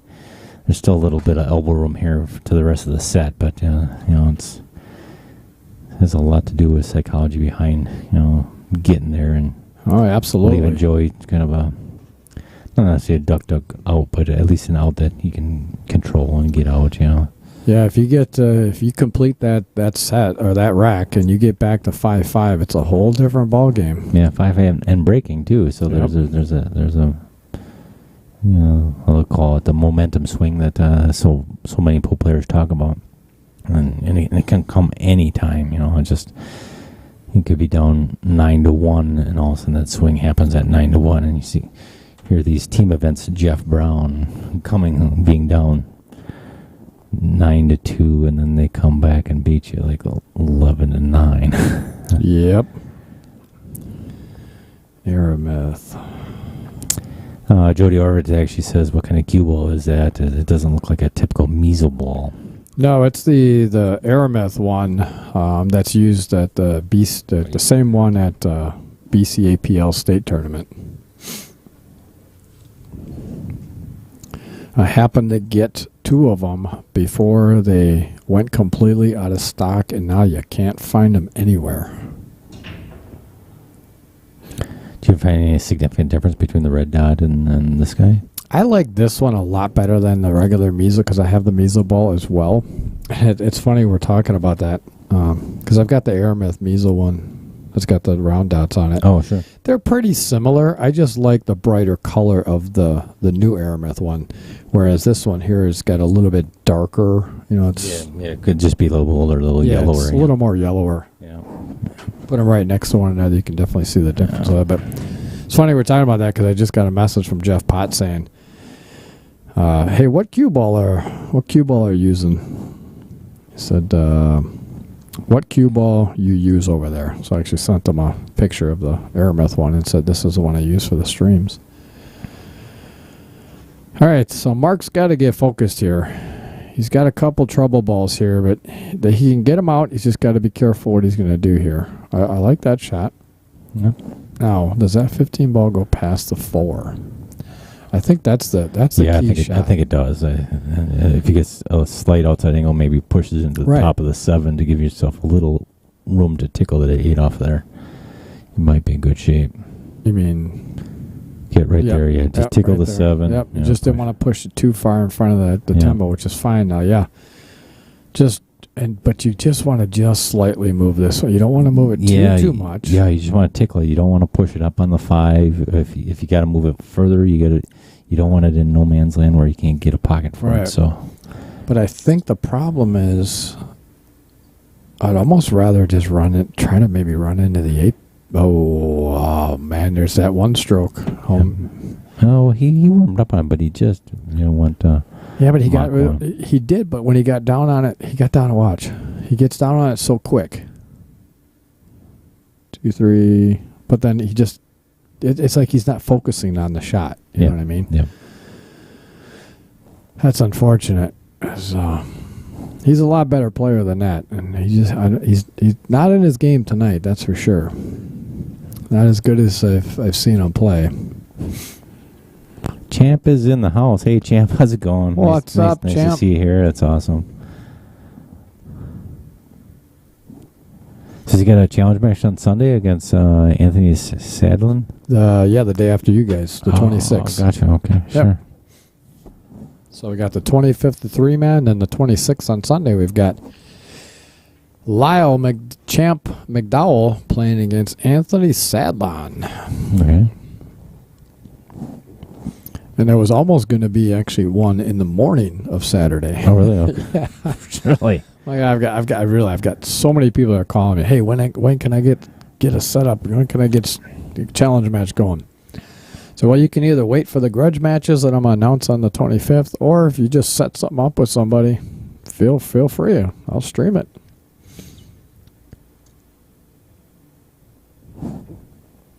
Jimmy Baumgarten actually sent me a message. Him and Maya want to play.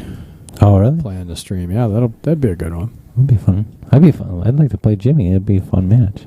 Jimmy's a good guy. Yeah, he's got a smile on his face all the time. That's awesome. All the time. He's got a mustache that grows like in 3 seconds. Or a whole beard, I should say. Joey Braund says, okay, baby steps for me. I only won 6 games last time I played Mark. If I get to 7, I'll be happy. Well, you are there, my friend. You are there.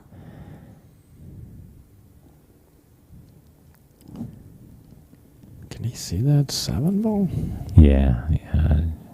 He doesn't like it. He's got a shallow angle on, so he doesn't like pounding it to the rail and back out, probably. Yeah, looking at that doesn't give a real good. Jody Overt says Taylor just smacked a 2-run homer.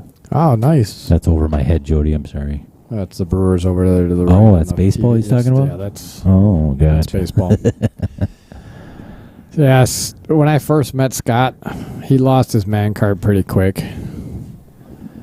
He has no idea. He had no idea who the Packers quarterback was. And he's like, what are the Packers? He lost his man card pretty quick, but he's gained it back a little bit because he's actually... I got it back that fall when I was field dressing that deer, so I think it was... Well, you got half of it back. You didn't get it all half back. a punch back. I get a punch on my punch card. Yes, you do. Sweet. You know, I I like what he was looking at before. Oh, ooh, he got away with it. That's why I was supposed to say I didn't like that shot because you better stroke through that shot or you're gonna get hooked. You got two lines you got to hit, and you got to hit either one just right on. You know. I like what he was looking at before. Take the 6-ball, 3-ball, roll over to leave yourself an angle on a 2-ball because then you come high of the side pocket. You're not really worried about it. It's a better percentage shot going that route than what he did because he was flirting with disaster there. He could have hit the right side of that 8-ball and completely put the 8-ball in front of both of those balls. Yeah. It worked out for him. It definitely worked out for him, but I don't think it was. It wouldn't have been my choice of shots, but it worked out for him. So, all right. Go ahead. Oh, go ahead. We got Michael Parker saying, "Hey, come on, guys. Who likes Joe in this match? Mark is a great guy, but I'm on Joe's side." Yeah, you put that comment up before, but you didn't say it, so I just. You didn't read it. That's why No, I didn't figured you'd like to read that one. So I was trying to do my duty. Well, then just here. Go ahead, read his comment. Then Ooh, can I push this? Or do you no, I already did. Oh. See, I can't do nothing. I know you're so worried about the comments. I just. Boy, like it's like double tasking. Like it's two things at once, guys. Can't do it. I can't do it. I'm so stressed out. All right, that gives Joey a 3-game lead, 7-4. On to rack number 12. Hey, Mark, that's my line. I can't get out of a wet paper bag. I used to say wet paper bag with a handful of nails in my hand. Yeah, I understand. Or a sawzall in your hand. Yeah, something, razor blade, anything. Yeah, it happens sometimes. And that's why we love to hate the game and hate to love the game. Yeah. Because, man, it can be frustrating at times. You're playing so good one day and all of a sudden the next day it's just like you can't make a damn thing. Yeah. And that's cool, man. Yeah, Chad Severs says, kick some ass, Joey. What's up, Chad? That must be a friend. And then Zach Ryan's tuning in from Houston. That's pretty cool. What's up, Zach? Thanks for tuning on in, man. Yeah. We're up here at Hollenbeck's Q Club here at Sussex Bowl in Sussex, Wisconsin. Appreciate having everybody watching the stream here. Where'd you commentate from, Facebook or YouTube? That was a Facebook comment for Houston. All right. Zach, we're also on YouTube, Outer Point Streaming. If you get over to YouTube and subscribe and then hit that little bell button to notify, we got a lot of good matches coming up here. Got a great kickoff of the stream match coming up next week and on the 25th. Then we got one on the 26th. And then shortly after that, I'm assuming there's going to be a ton of them because I'm going to be announcing the quote-unquote grudge matches we're going to have up here that will have a little incentive to win a few in a row. So tune on in next week on the 25th for our grand kickoff, and we'll be announcing all that good stuff. We're also going to have a giveaway for a shaft for a local player of ours. That's awesome. What kind of shaft did you just give him away? Kurt Jennison, his access shaft. Oh, an access shaft, sure. Yep, absolutely.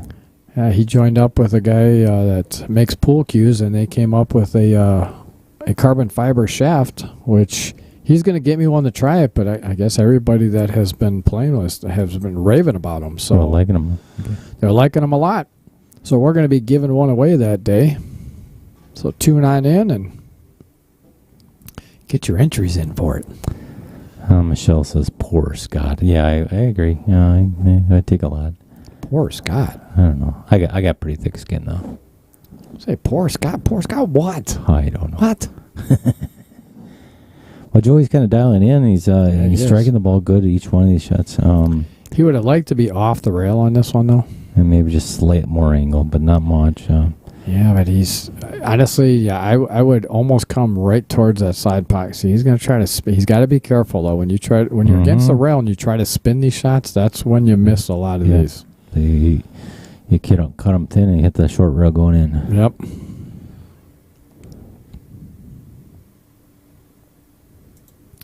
Let's see how he hits it. And he struck it pretty good. He hit that really good. And he's got shape on the 8. Yeah, he hit that solid. Yep. It's a good shot being against a rail like that. That's for sure. Switch you over to this view here, give you a good look at it. Overcut he it. overcut it. Tell you what, he did great to get to that ball. Yeah. There's no doubt about it, he did, but unfortunately overcut that just a little bit. Let's see that shot again here. Oh, cut it out a little too early. Sorry about that. It'll be I'll mark that out a little bit more later. You know, my gut is Mark's going to start grinding this out hard, and he's got... he's going to have to, unfortunately. This look of determination on his face that he's going to really do something. So here's a big trick. You know, do you lay up safety right away, you know, and then let him... I don't know if I like Move it. laying up safe right away. I like taking the 13 ball. 13 ball and get on that 14, because then you could come around and then lay up safe. Oh, no. No. Oh, that's unfortunate. That's unfortunate. Yeah, Mark's definitely not in his game tonight because he shoots a lot better than that. Yeah, absolutely. Yeah. So that brings Joey a score of 8-4. 4-game lead in this race to 11. Yep. I want to thank everyone for tuning in. We are at Hollenbeck's Q Club here in Sussex Bowl in Sussex, Wisconsin. Or do you want to, matter of fact, while he's racking here, I want to show you guys our new booth that we just built here. Sweet, isn't it? Oh man, I tell you, I got my elbows on the table. You know, it's perfect. Yep. Gotta set our drink. Oh, hold on. We'll get back to that. We'll show you. We set our drinks on that table there too. Oh, Joe made 2 solids. Yeah, on that one. and he's following through on the break. Yes, you can he tell is. his arm's swinging a little bit straighter than he would start it out with. So, Boy, I tell you what, the solids look good except for that 8 ball. That's no the only kidding. one that's bad. yeah, And of course, that's and he doesn't have any balls down on that on that end of the table. I'm playing stripes all day. Yeah, I would too. I mean, if you could, does that 15 ball go past the 3? That would be the key shot. Yeah. It looks like it. Wow, gosh, that's close. It's hard to say. He's playing it. No, he's playing the 3. Yeah, The 3 ball definitely goes past. Not sure about the 15. Uh-oh. That is a bad spot. Yeah, he just safetied himself, unfortunately. Yep. There you go. That one right there. Yep. Sorry, Joe. That one you've been playing good. Oh, that one deserved the toilet because that was the worst spot you could be in. Because he's got to be careful here. He comes off one rail. He could almost run that 7 right into the 8 ball and kind of clear everything out. Yeah. It looks like that's what he's going to attempt to do. Is to come off one rail, kick over, and try to make the 7 ball in the corner. I'll tell you what, if he makes it, he's out. He could be out because. Well, we still got to get the 8 ball out though. That's a tough one there. Yeah. The 8 ball is the tough one. You gotta keep an eye on this 11 ball. Make sure this 11 ball doesn't move. I don't think it will. He's shooting away from it, but it looks like he is maybe trying to spin it a little bit. He's gonna come backside of that 7. He's not gonna hit that. He's not gonna hit it solid. Oh, what? Wow, what a shot! Did he make it the corner or side? He made it in the corner. Yeah, but you know, That was a hell of a shot. Watch this.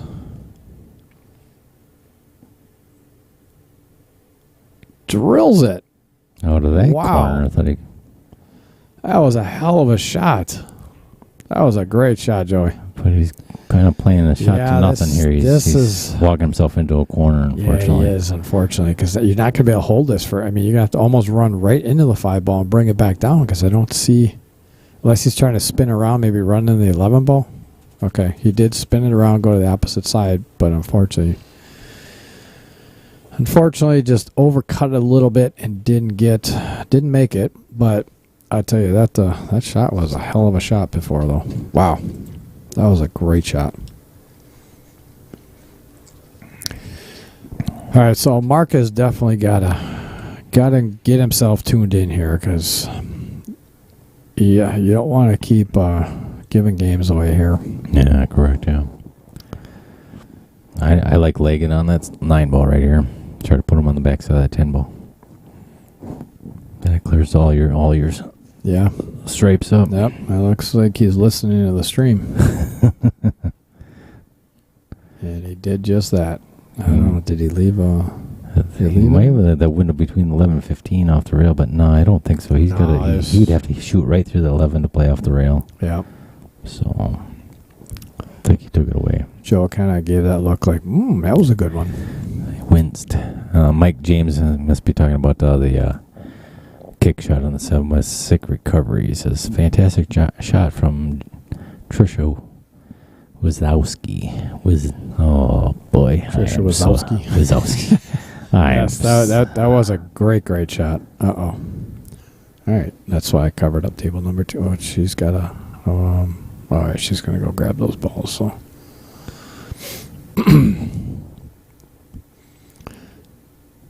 All right, let's see what Joe does here. What is? He's almost pointing like he's trying to kick off the long rail and make the 5. Make the 5. That's probably, yeah, unless you want to tie up on the stripes, but boy. Well, he spun for the 5, almost made it in the other corner pocket a couple of racks ago. So. Yeah. And this is a very similar shot, but this is... I tell you what, honestly, I mean, this time here, I see a look in Joe's eyes like he's determined this. I'm going to make this ball, he says. He didn't have this focus last time. Look at that. Oh, man, that was so close. Wow, that was close. That was a great effort. Now, here you go, Mark. This is a prime opportunity to be a little more diligent. Play your stripe into that solid and stick them on the backside of 15. Yep, absolutely. One more safety gets you out the door. Yep. Playing. You got to clear that pocket because, I mean, you could take the... Yeah, but see, you got to almost clear that pocket. Does a 15... Let's look at the overhead. The 15 could go down and past the 9 in that corner. I mean, if he wanted to do it, But, yeah, it's... Oh, see, I don't like this. No, I though. don't like that, yeah. I don't like this just because if you happen to kick that 12 ball out too much and you leave him with that 5 on the side, Yeah. that 8 ball is not that, because he could actually go off the 10 ball. Yeah. You know what I mean? It's not that difficult of a shot. Not that it's easy, but with that 10 ball being so close to the 8, that's an option. I personally like the 12 pocketed and then stick them up on the backside of the 15. Just play the into one rail B15. Yeah, because even if you go past the 15 a little bit, you're not leaving them an easy shot. You get a big pie behind the 15 to hook them on that 5. A pretty huge little window. Yeah. You don't have to be stuck up on the 5. You can leave him on the one rail kick if you have to. No big deal. If he makes a one rail kick to that 5 to the bottom corner pocket or side pocket, more power to him. I don't like what he's looking at here. He's almost looking like taking the 11 and I don't like that. Maybe he's playing that and then rolling up. Yeah, but the problem is you roll up, but then you could stick the 11 right against a 12. Yeah. You know what I mean? You got to look at the options like what you're talking about. 12 into the 4, come off and just come backside of the 15. That's your best option because then you know everything's open right there. Mm-hmm. Oh, See, when you start trying to shoot out when you're behind like this, it just your thought process starts thinking differently. You overthink things. Yep, and then you can miss these balls. Yep, you got to think simplicity. Well, I tell you what, he hit that really well. I'm not a fan of that, but he hit it good. Yep, absolutely. What's the challenge too is that when you look at shots like that, and maybe it's a right or a wrong shot for yourself, but every time you play that shot, the positive result of it working out for him is a positive reinforcement. Yep. And sometimes positive reinforcement on maybe not quite the proper shot isn't always the best thing. Yep. Now, I like taking the 9 here. I like getting them. He's at a perfect angle to put inside English on that 9 to come back up for that 10 ball. Yeah. Get these out right now. Get them out right now. I wouldn't. You don't want to leave them as your. Okay, so it looked like he was almost trying to come back for the 10 ball, which wasn't a bad option, but he would have been much better off taking that 9 ball inside spin, coming up for that 10 ball, and then 13 ball. Then you're on that. Play those 3 balls and wide open. Yep. Yeah. Because now what you're doing is with this shot here, you're chancing running into that 9 ball and getting yourself funny. Yeah. I play 2 rails out and play for the 9 right after the 10 here. Just come 2 rails out of the corner. And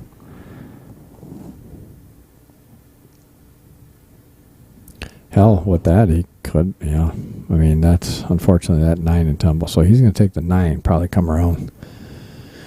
Two rails for the 13. But then, I mean, you're still, that 10 ball is going to be a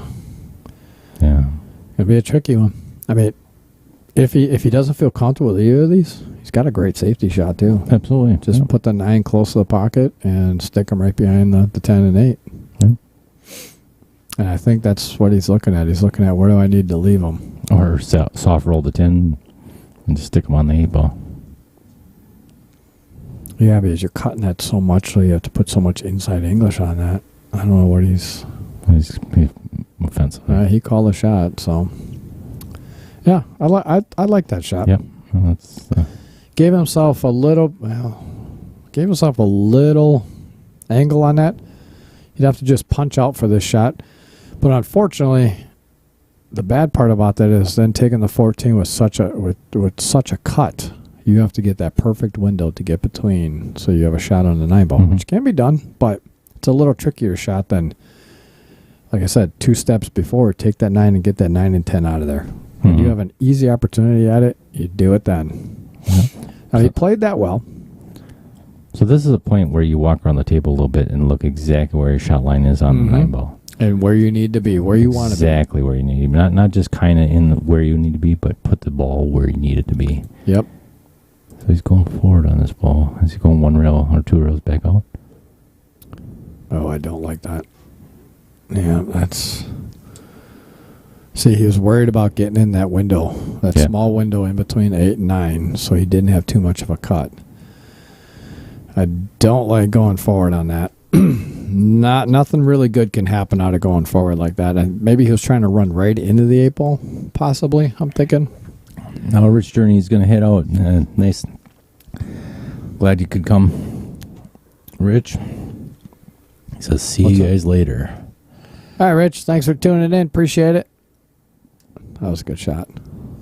Absolutely. It was a good shot from Reza. Again, another disciplined shot. Just stay control, breathe through it. Okay, you shot a bad shot prior to that. Right. Accept it. And as you can see from this angle here, he definitely hooked him. So Joe's going to be jumping at this one. He's got his pogo stick out already. We're going United Flight 101. We're going airborne, folks. Get ready for takeoff.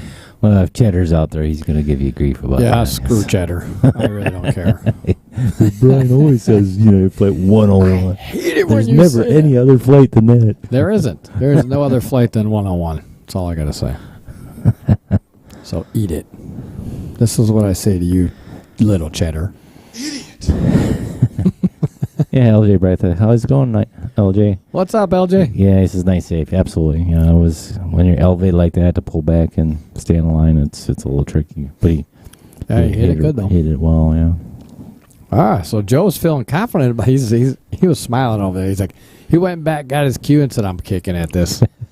Smiling over at Mark, saying, "Yeah, I know this shot," because this was almost about the same exact shot that he had before. See if he can get a good hit on this or make the ball. Let's get that replay ready if he makes this ball. Oh, just a bit outside. All right, well, this is going to give Mark a great opportunity to get another game on the board, get it back to within 3, and get some confidence back because he needs it. Yeah, 9-4 versus 8-5 is a big swing. Yes, it is. All right. So nothing complicated here, just... You see how he's poking at everything now? Yeah. He's not stroking like he was last time. He's poking at a lot of things, but...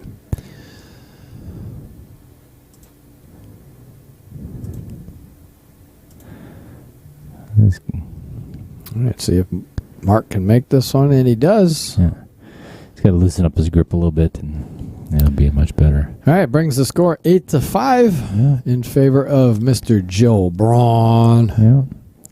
We're on rack number 14. Oh, these guys are goofing around over here. I'm going to wait to see how long it takes Scott to change the score. About now, since you told me. I was leaving it. I was just going to leave it and think. Which button do I push? That'd be player 2 plus 1. Player 2 plus 1. There you go. Hey, look at that. I might be a smart man. He's on top of it with a reminder. I know what to do when I'm told. Streaming's like a box of chocolates. Alrighty. Where did you get shot? In the buttocks. Mark pulling up his pants. Yeah, please pull those up, would you? We don't want to see no moons tonight. Hey, Mark, your wife is really behind you. She said, come on, Mark, you can do this. Absolutely. Yeah. Oh, he can. There's no doubt about it. He can. He shoots very well. But unfortunately, when he gets home, slap him upside the back of the head. Uh-oh. 1, 2, 3, 4. That's $1. Oh, wait, it's after 6 o'clock. That's $2 a bounce. After 6. Oh, and it got to a roll, so that's an extra 20. That's going to cost you there, buddy. Gee whiz. It's like a ping pong he hit that slot machine. So far off the side of that rack. Yeah. It's amazing. I think we've all done it with all that negative energy sometimes in your arm, and you start swinging, you come into the break, and you feel you're going to hit the ball solid, and it just doesn't work here.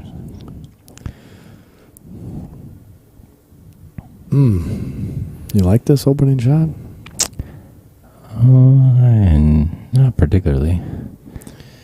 I just think he's the problem you run into with this, taking this 9 ball, running into 13. Unless you hit that 13 ball on the edge, if you run it into one of those directly, it's going to leave him right there. I would just play the combination. I don't know if that would. I don't know if the combination goes though. The 15-13 combo. Yeah. I mean, as long as he hits it in the middle of the two, he might end up just like that. He needed to hit it but again, now there you go. Yeah, you tied up the 50. Well, yeah, that's tough because now I would take the 12 now. Take the 12, 13, come back around for that. For the 14 15 ball. Yeah. So you can get back at them. It's just they're a little trickier positions. Yep. And you gotta. See, I don't like this one because you take this, then what do you? You got 12, but you got to come back around for the 14 unless he's going to try to run into him right here. Okay, he did, but that really didn't accomplish too much. I mean, well, he opened him up so they can play the other back. Yeah, he opened him up a little bit, but the problem is that 14 ball is up so high now that I'm going to tell you right now, I think that unless he's going to run right into the 7 ball and get on the 14 now, well, no, I'd still take the 15 ball now. Yeah. 15 ball with a little bit of inside English on it to hit that 7 again. Yeah, or just a little bit of draw, come back, hit that 7 again because he can't. The 14 ball, you're going away from that 15 ball now, which is going to be an issue. Because you got to remember, you still have the 10 ball way up on this side of the table up here too. Oh man, What? I'm gonna let Brian read this one. Oh boy. Oh, we love Mark, but You're going to have to make me put my glasses on now. Well, that's the wrong one. Cancel. I think Joe might have a leg up on Mark. Just kidding, Mark. I love you, man. Oh, man. All right. Well, as you see there, Yeah, he was trying to force it. Yep, Yeah, try to make something happen because you got yourself, unfortunately, in a bad position there. I mean, he got the leave. I mean, he ran right to the 7 ball like you were talking about, but unfortunately just missed a shot. No, I think he, fortunately, well, he does have the 4 ball. But Mark's good. Mark's got to, see, walk around and say, take a little bit here. Take some time. Yeah. Look at where you want to be. Because I think that's where Mark is, unfortunately, falling a little short tonight, is he's not really looking at, okay, coming off this 4 ball. Well, he missed that, but I think he might have gotten away with something there. I don't see a real easy shot for Joy. There's makeable shots, but the problem is the makeable shots here. Right. See, like this 11 ball. He has it, but he's going to run into that 1 and 6, and he's either going to maybe tie up the 14 or tie up the 8 ball. I think he's going to kick the 8 ball towards the 7 and 2. Yep, yeah. And possibly tie it up. It's kind of speedy plays it at. See, he did it. Oh, pretty good speed. Actually, that 8 ball might go. Still might. He actually hit that really good speed to make sure he. Yeah, I think he was sensitive to the bad things that could happen there. So. Yep. But the 8 ball's still clear and the 14's still clear. Now, I would go. What's he? Yeah, that's definitely take that. And the thing about it is, he could actually play that angle he was looking at. Take the 15 ball, get that angle, then he could actually kick the 6 ball just to make sure it gets out of the way for the 10 ball, and then he's got a wide open pot. Kicking that 6 ball is not going to do him any good. Yeah, I like playing the 15 and play the cue ball up high. Play the 14 and then come back around for the 10. Yep. Just come towards the center table, but not short of the center table here. So then you can... yeah, because then if you even get off a little bit, you still have... You're still in line. So playing low like this, you're chancing... You can get fortunate and move the 8 ball up table or pocket it in the side, one of the two. Yeah, or move it up against the rail where it doesn't go past the 2, the 2 ball. He might be better. He could probably just bank this ball and come straight up table for the 10. Are we misreading that 8 ball doesn't go? Maybe you think he's got to move it. I don't know. I mean, overhead looks like it goes. So yeah, it sure does. Drives through there like with a truck. Yeah, like Mike Watson would say, like a Buick. He's got to be careful not to spin this one too much and get too far up table. Oh, now he just covered that pocket up. Yep. But he's got the other one up close. I think. But unfortunately, with the angle he has, he's going to have to hit this ball so well to get down. Oh, absolutely. Below that side pocket. He's going to have to stroke this one really good. So he was looking at, okay, if I come above that side pocket, can I cut it? So I think he's just looking at coming above the side pocket there. Yeah.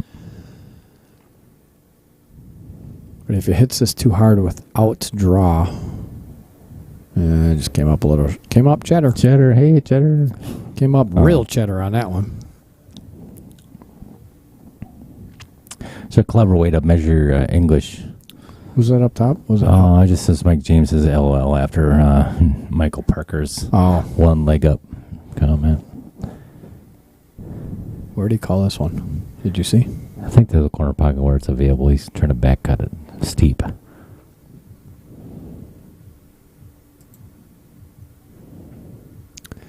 Well, he cut it. He cut it. He cut it thin as hell. Cut the paint off of it. Wow. All right, Mark. Just stay. All right, well, I'll tell you what. Stay in control of Whitey and get there. Yep. Hey, quit being a racist. Oh, out there you go.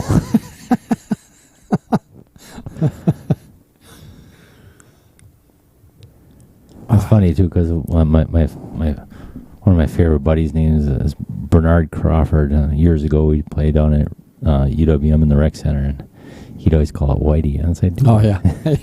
He was a black dude and a great friend. I love him, but he's got to stay in control of Whitey. He says. Uh-oh. Oh, he's all right. Yeah, he's okay there. I think he's trying to get on that one ball, but yeah, I don't like that shot. He's got a smooth stroke out here. Okay, it ended up good, but he would have been a lot better off. That 3 ball's not that bad. Just cut that 3 ball in and kind of come back out for that 1 ball. He ended up okay, so. Oh, he wanted to be a little further down the net. Yeah, he shook his head because he wanted to leave that 3 ball as his out ball. Yeah. He can kill this one some inside English and stay high above the side. Yeah, he's going to have to get a lot of inside English on that to come up high on that. Or you just play natural and play below it. Yeah, get a... Thanks. Yeah, the problem is, doing that, though, you got to be careful on your speed. Yeah, speed is so critical. And he held that good. Wow, that was a good shot. Yeah. Held it good. Good shot, Mark. You gotta hold it down. Yeah. Scott was trying to give you an applause there, but he didn't realize you had to hold that button down for the applause. Just stay down. These are the ones that you have to trust yourself on. You trust your straight angle and let your stroke just deliver. Yeah, just slow, just pocket speed, and you'll be fine. I mean, he's got the angle. He could just punch it too. Just right center ball, hit it firm. It'll punch right over towards that middle diamond over there. I think he's slow rolling high on it. There you go. There you go. See, yep, there you go. That's all it takes. Trust it. It's hard because your brain takes over, and it's like, it doesn't make sense sometimes. It's what's crazy about this game. Yes, especially when you're down 3 games. Oh, you're so quick to change the score. I wasn't. I heard it click. I wasn't going to give you an opportunity, so I had nothing going on. So hell, I'll do it. I was going to say, is that good, boss? You ain't getting paid. Ain't getting paid. Just enjoying it. 8-6. Mark gets it within 2 games. Rack number 15 on its way. So now Mark has got to control that cue ball here. This is going to be huge for him if he can. What he needs right now is what we call a dish.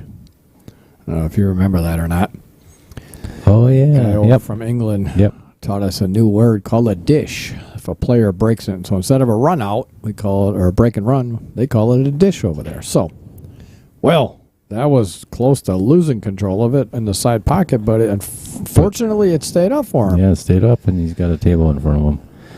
He does, and I would be.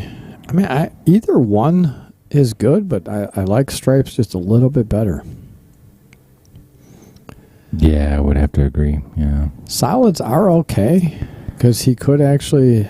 He could get on the underside of the 4 ball, but it's a little tricky. There's nothing maybe coming across from the 3 ball to the 4. Well, he could take the 3 ball right now, leave an angle of 6, and just draw back out of the 6 to come off on rail for the 2 or the 4 in the corner up there. But I like stripes. Yeah. Stripes are definitely pretty wide open, and I like his shot selection there. You take the 9, come straight back across table. Get a good angle on the 13 to come either, if it gets too straight, you can come to the side rail, take the 15 ball up table, or if he gets a good angle, just slide above in between the 4 and the 15. He's got options here, which is good. Yeah, I think it's just a slow rolling shot on the 9 ball here. Don't get crazy with it. Just get it to the hole, and you. Oh, you don't like coming back towards the 8 ball? Towards the 3 or. Yeah, towards 3 and 8. It feels like it gives you an awkward angle going towards that 15. Yeah, but I don't think slow roll. I don't think you'll make this pocket speed and get a good angle. Looking at this view, out there, it looks so different. Yeah, see, I like this. There you go. Yeah. And he actually left a really good angle on that 13 ball. Looking at the overhead here, he could actually come off the short rail, kind of put a little inside English on it, come right back up between the 4 and 13. Or come right at the. Hey, that's actually perfect. Yeah, 11 ball. You use that 15 as an out ball. Well, he's got an outside. Yeah, he would just have to slow roll this 11 in pocket speed, so he's got a good angle on the 10 ball to come back across table for the 15 ball. And he's looking at it going, Let's figure it out here, boss.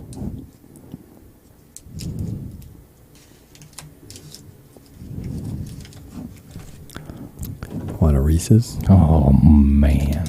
Oh, boy. Yeah, that looks pretty delightful.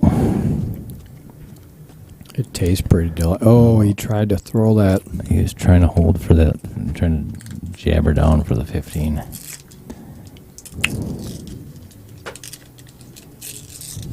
See, I don't think he should. I think he should have done like what you were talking about. Just put some top on it, go high of the pocket, 10 ball, and come straight back over for the 15 ball as your out ball. Yeah. But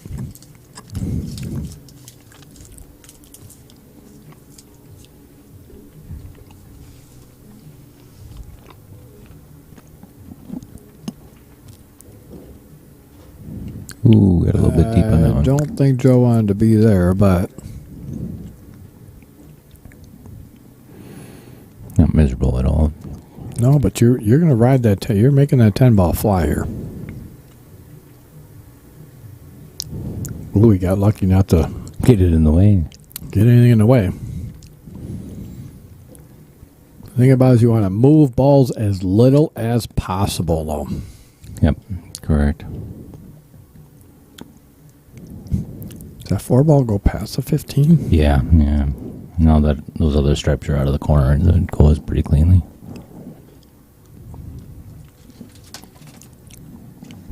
Yeah, you can definitely see on this angle here. It goes pretty clean.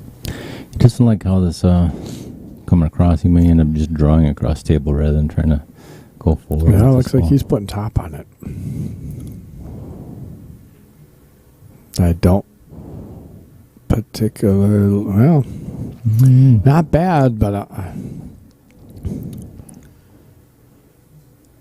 this is the key shot in this rack right here. If he can make this one, then he's pretty clean out. But again, you know, that tangent line on that ball was taking that ball straight at the 15 ball. That's Hollenbeck eating the mic, Jamie. What? That was Kugel.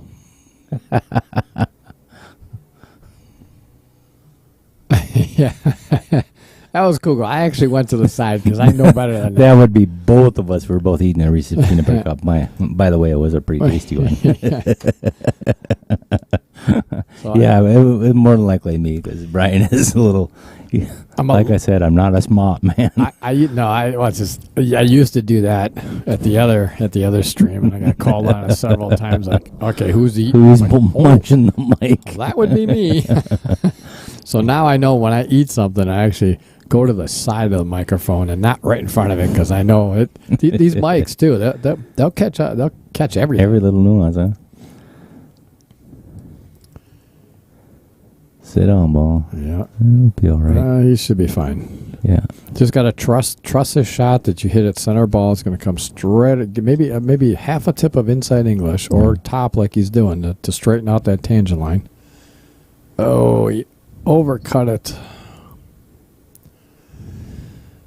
See, again, I tell you, he may get down. He may have two practices, but he's getting down on the shot so quick. Well, yeah, he's not addressing the ball as he's walking down. He's kind of just falling down into the shot rather than stepping into the shot. So. Yeah, and it's huge. And again, it's not normal. Not normal for Marcus. He usually shoots a lot better than this. He's just not on point today. And Joe has been shooting pretty well. So, I mean, it's he's looking at that 7 ball go past there. And I tell you, it's tight. Yeah. He's got a pocket, but it's not a full pocket. And he has to hit that so precise that he doesn't want to hit this one hard. And honestly, and that 4 ball's in a bad spot to come back around. Because he's got to get on the side of where the 7 ball is right now. Actually, either side. Because with that, the 8 ball's lower than the 7 ball, so that ball will go. I think he's coming 3 wheels around to play the 7 again. Yeah, but where though? Is he going to try to go on the side, maybe? Well, just to play the same shot that he had a minute ago, just in a worse angle. Yeah, he's at a bad angle now, though. He may have to play now the 6 now. but now he's pushing the 8 towards the 6 ball. Yep. I think the 7 was the play there, and then go to the rail and then bounce up and play the 6 next. But he's got to be careful where this 8 ball is going because he's going to run right into it. Wow. He got lucky. Does he got it? Yeah, he's got it. He got lucky, but he can't hold it, though. He can't hold it. It's such a cut that even if you hit that pocket speed, you're still going to come up almost to the 15 ball. So you'll have a shot, but so it looks like he's going to try to draw into the 8 ball. I don't like that. Just pound it with center ball and come up table and back out. Yeah, see, he's looking at that shot right there because unfortunately he's going to be coming up towards the 15 ball. He may be able to hold it enough to just come up to about the first diamond. I think he can hold it just at about the first diamond. So he'll have an easier shot than he's thinking, but he's looking at coming back. He's in between. Just center ball hit. And he's smiling. Pound it. No draw.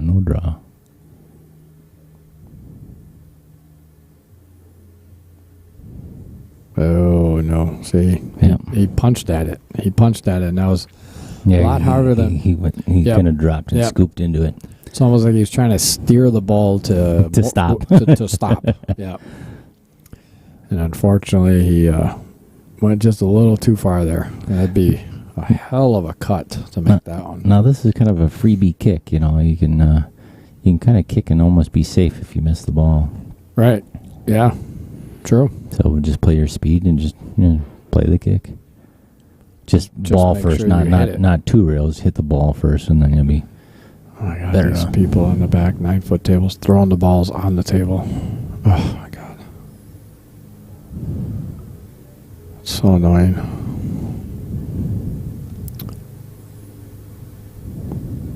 I think they're like bowling balls. Apparently, he dropped one on the table and he picked it up and just threw it onto the table. I'm like, yeah, that's great. A lot of respect for the game. Those are the type of, they're just coming in. They don't play pool very much. They're coming in and not respecting the equipment at all, unfortunately. All right, so I think Joey's taking a play out of your book there that, yes, this is a free kick shot here, as long as he doesn't kick the 8 ball out of the way of the 10 bank. Might be a little hard. And he made it. Wow, what a great shot. But if he hung it, look where his cue ball, he'd leave a tester in the 15. And Yep. Let's watch that one again. Great shot by Joey. Plop. Right in the hole. Good shot. You got the score there? You want me to get it? So since you thought about it, you go ahead and do it. That's a player 1, right? Player 1 Plus 9-6. We are 9-6. rack number 16, folks. It's still a game. Really, is. it's a 3-game swing. Nothing's unsurmountable. Some of the errors that Mark has made, I'm sure he wish he would head back like all of us and dry break. Dry break. And I tell you what, this is a pretty wide open table. The only trouble ball you really have is the 10 ball for stripes. And it goes in the side comfortably or the corner after you move the 15. So there's options there. Yep. And get after that 9 ball as soon as you can, I think. Yeah, that's going to be the toughest one for the stripes.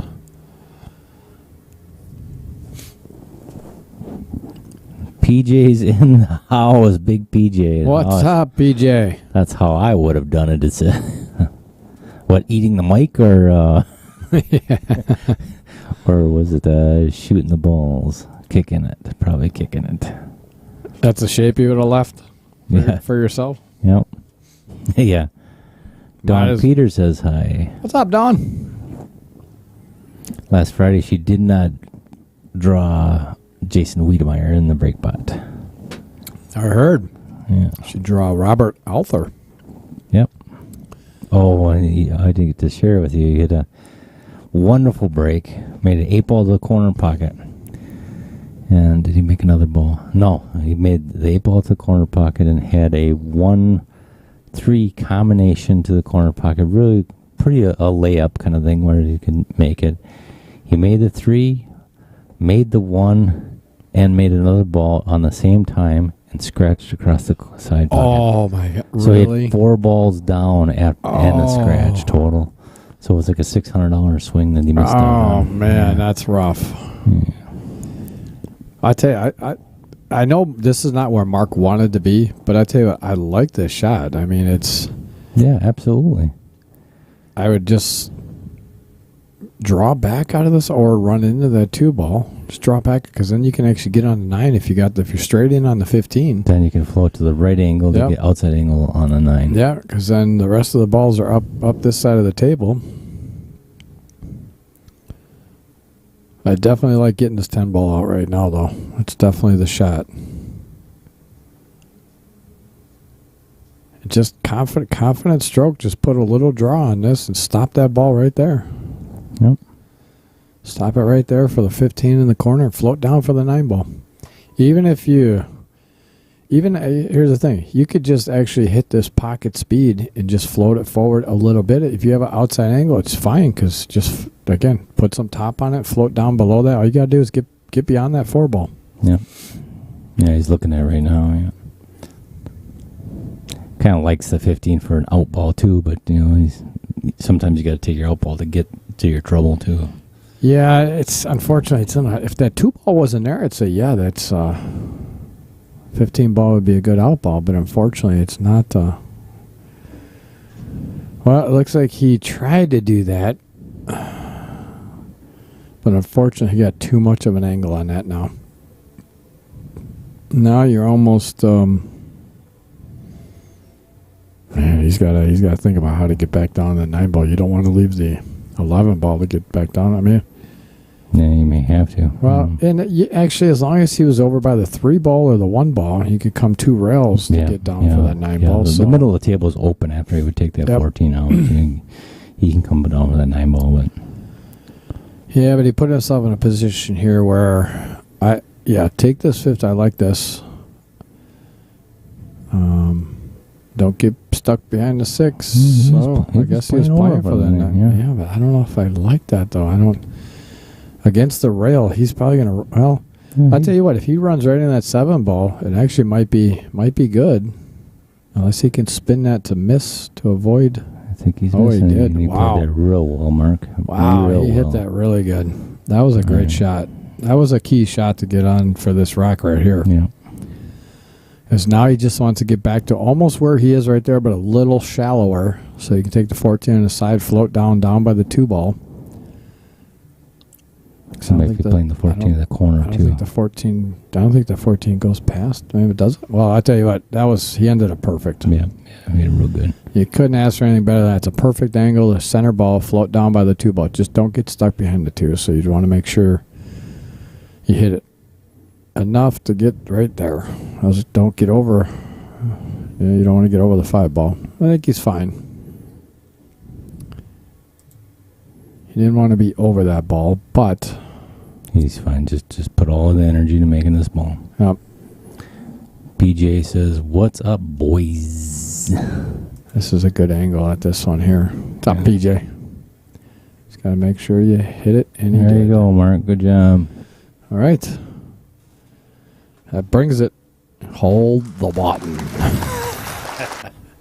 Oh, and then he only gives. You know what? Give him a better one. You got to give him a full applause for that one. Not just a quarter applause. Mark, next time you see him outside the booth, slap him upside the back of the head. We want to see a hill at least. All right, 9-7. Wreck number 17 coming your way. And again, here, we just want to show you the new.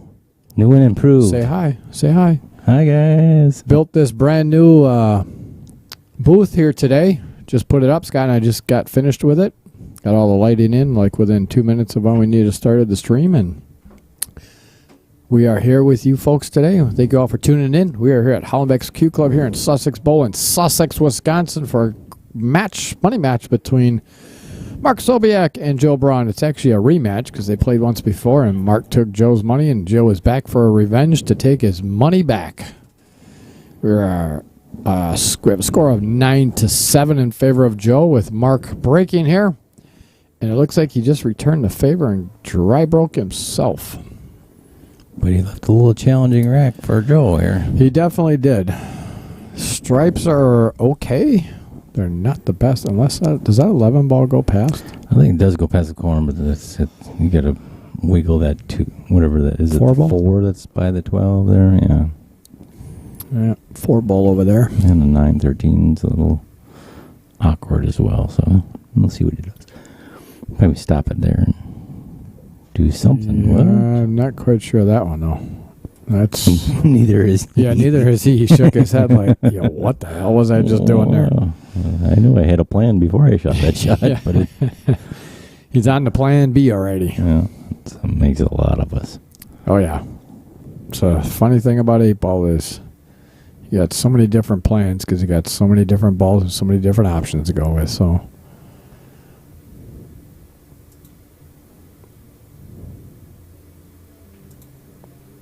Oh, outer point's got him. OPS. Yeah, but I tell you what, he didn't really leave Mark a whole lot now. So he got fortunate with where he ended up and didn't leave Mark a whole lot. Any more No more comments coming through yet? Yeah, just a little refresh. Just make sure I wasn't missing and slacking on my duties. Well, you know, I won't say anything. Yes, we got. Yeah, so the Remix Social is showing we had 67 comments on YouTube and 35 on Facebook. So it looks like a lot of they're all coming through, which is a good thing. And then we got 4,362 viewers. Viewers, nice. We're growing. I just need all you fine folks out there to make sure you hit that subscribe button. And also hit the little bell to turn on notifications to tell you when we're going live. So you got the little button clicked. Every time we go live, it sends you a little link and says, hey, oh, look at that. Oh, man. He called that shot. That was a hell of an effort. Yep. Joey did establish stripes, so that's all he had. Yep. And he left him kind of tough. Yeah, he did. I think the only thing he left him was a combo. Yep. But anyway, back to what I was saying. You hit that little bell button. It sends you a little link. All you do is click on that link, and it brings you right to the stream. You don't have to search for it, nothing. And again, for all the Facebook users that are out there, or if you're on YouTube because you couldn't find it on Facebook, do me a favor. You can just search for the Outer Points streaming page. There's a profile, and I also have a page.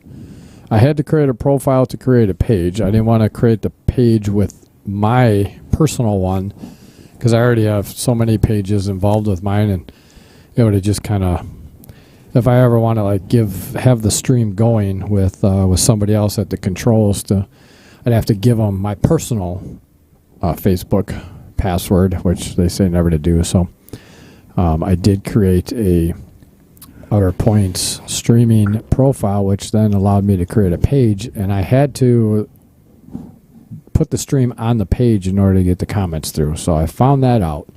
So that's why it's now on the page. So find the page and follow the page. Then as you follow the page, you will get a notification on Facebook saying, hey, we're about to go live in 15, 20 minutes whenever I set the stream up, because I schedule the stream through vMix on Facebook. So it actually tells you the time we're going to go live on Facebook. But the better option is to view it on YouTube, because you can actually rewind, a lot better quality. If you throw it up to your 105-inch TV on the wall. Have fun with it. Right? Joe Braund says, just call me Joe the Poker Stroke Braund. New nickname. He also likes poker, too. Oh, he's a poker player? That was a great that was a great shot. He wanted to stay on that 12 ball, but he got there. He still has a shot at it, but that was a really good shot. He had to hit that pocket speed to make it, because he didn't have a full pocket, but he hit that really well.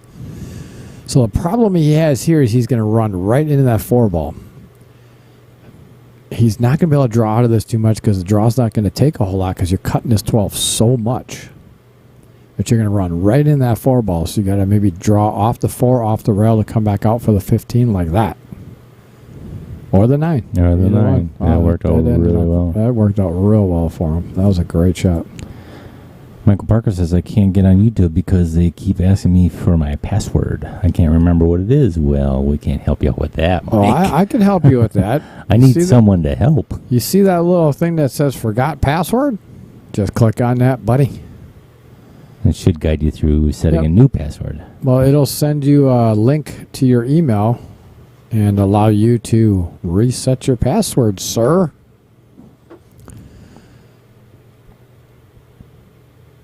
All right, well, Joe got on this 15. He would like to be on the other, so he got on the pro side of the 15. So it's still doable. He's just got to be careful not to stick himself behind the 4. So he's going to have to spin it just a little bit to come out 2 rails to get back on the 8 ball.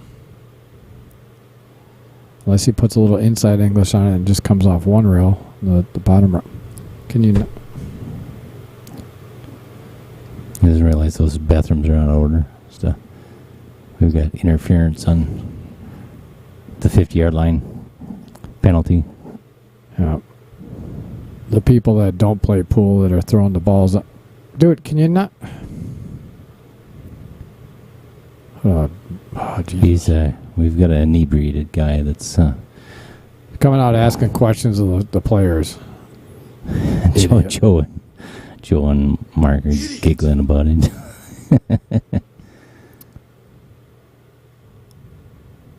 Uh-oh, we got a nephew rooting on Uncle Mark. Oh, there we go. He hit that. Joe hit that well to stay away from that 4-ball. The 8-ball, they put Joe on the hill.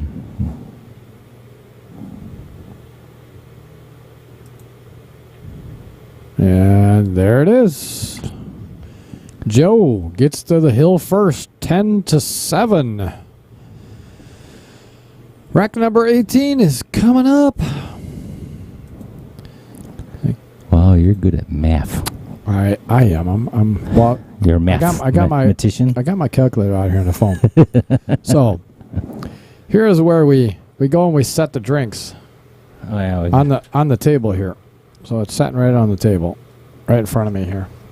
we're gonna get it right. There we go. There we go. There, now There, it's just- sitting on the table. Yep. How fun is that? We just can't let go of our drinks. No, we can't. Well, eventually we'll let go of them. Let's build something right here so it looks like the river. Yeah. All right, we got another dry break. What were you going to say? With some adjuster screws so we can adjust the tilt the angle. tilt. you know. The tilt back and forth. That guy is not right. Well, I think he's had a few too many to drink. Yeah, unfortunately. Yeah. And, On a Monday night. Those are the ones that, are back there throwing the balls on the table. Back there shoving tongues down each other's throats back there. Get a room. Ooh, boy. And, This is a fine establishment. yeah. Every password I put in, they say it's already been used. Well, that's sounds like a personal problem, Michael. Right? Michael, you got a new cabin up there. Think of something up at the cabin and come up with a new password there, brother. Come on now. Used by me. You can do it. You sound like you're a handful of thumbs like me on the computer. Think of all the fish you caught. What are the Yeah, types what's the of- fish that you've caught? Yeah, the fish that you've caught. Yeah. That's a unique name, but just use a couple numbers and characters Asterisks with and it. stuff like that. Yeah. Yeah, there you go. I promise you can do it, man. I got faith in you, brother. Then put your Fargo rate as your last 4 digits or 3 digits or something. Not that you would do Yeah. 4 digits, but your last 3 digits is And then change it. Keep changing it every single time your Fargo changes. yeah, there you go. That'd be really piss a guy off. Yeah. All right. Well, I think Mark got fortunate there and actually rubbed that 7-ball. I don't know if it went before. I didn't look at it before, but Yeah, he it's got cer- fortunate and rubbed it. So we'll go past that it 10-ball. certainly goes now. So things are available if he can stay in control of the cue ball. And he got himself on the 1-ball, which was good. That was another ball I was looking at going, yeah, it's got to get up on that 1-ball, which he got up on it. And I tell you, I like the way that he's actually just kind of taking his time a little bit here. Yeah. Michelle thinks that Parker's a little bit high. Inebriated? Nope, the high. Parker? No, he drinks a lot. Oh. He's just, he loves his beer. Oh, yeah, he's a beer guy. I don't know if he likes the ganja. Uh-oh. Just a little bit too far. Yeah. He got into that one a little bit too much. Now the only thing he's about to do, he's going to come backside of that. So he's either going to run into the 15 ball or come backside of the 15. Yeah. Just trust your stroke on this one. Just go through it. Yep. More than likely you'll be on the 3 or the 7, but Yep. even if you miss that 15, you'll be on the 7. If you hit the 15, you'll be on the 7 or the 3. So I mean, the other thing you could do is try to put a little draw stroke into this and just come high of the 15 and then run into the, come off the long rail and run into the 13 ball because then you'd have the 7. But it looks like he's There you going to go, go Mark. backside of Oh, the. that- Oh, he missed it though. See, if he would have made that because he undercut it, he would have been underneath the 15. he would have come to there. the backside of the 15 and actually been right on the 7 ball. Yeah. Oh, Nicholas Heiser's giving Mike some advice. Oh, Mike, change your brother. password to incorrect. That way, it says your password is incorrect. It actually tells you your password. Yeah, right. Then it reminds you what it is. No. It's incorrect. All right. No wonder the Navy's been hacked in so many times. All the guys on the ship are putting their passwords incorrect. Incorrect. Way to go, Nick. Now you just blew the whole DOD. They're all getting hacked now.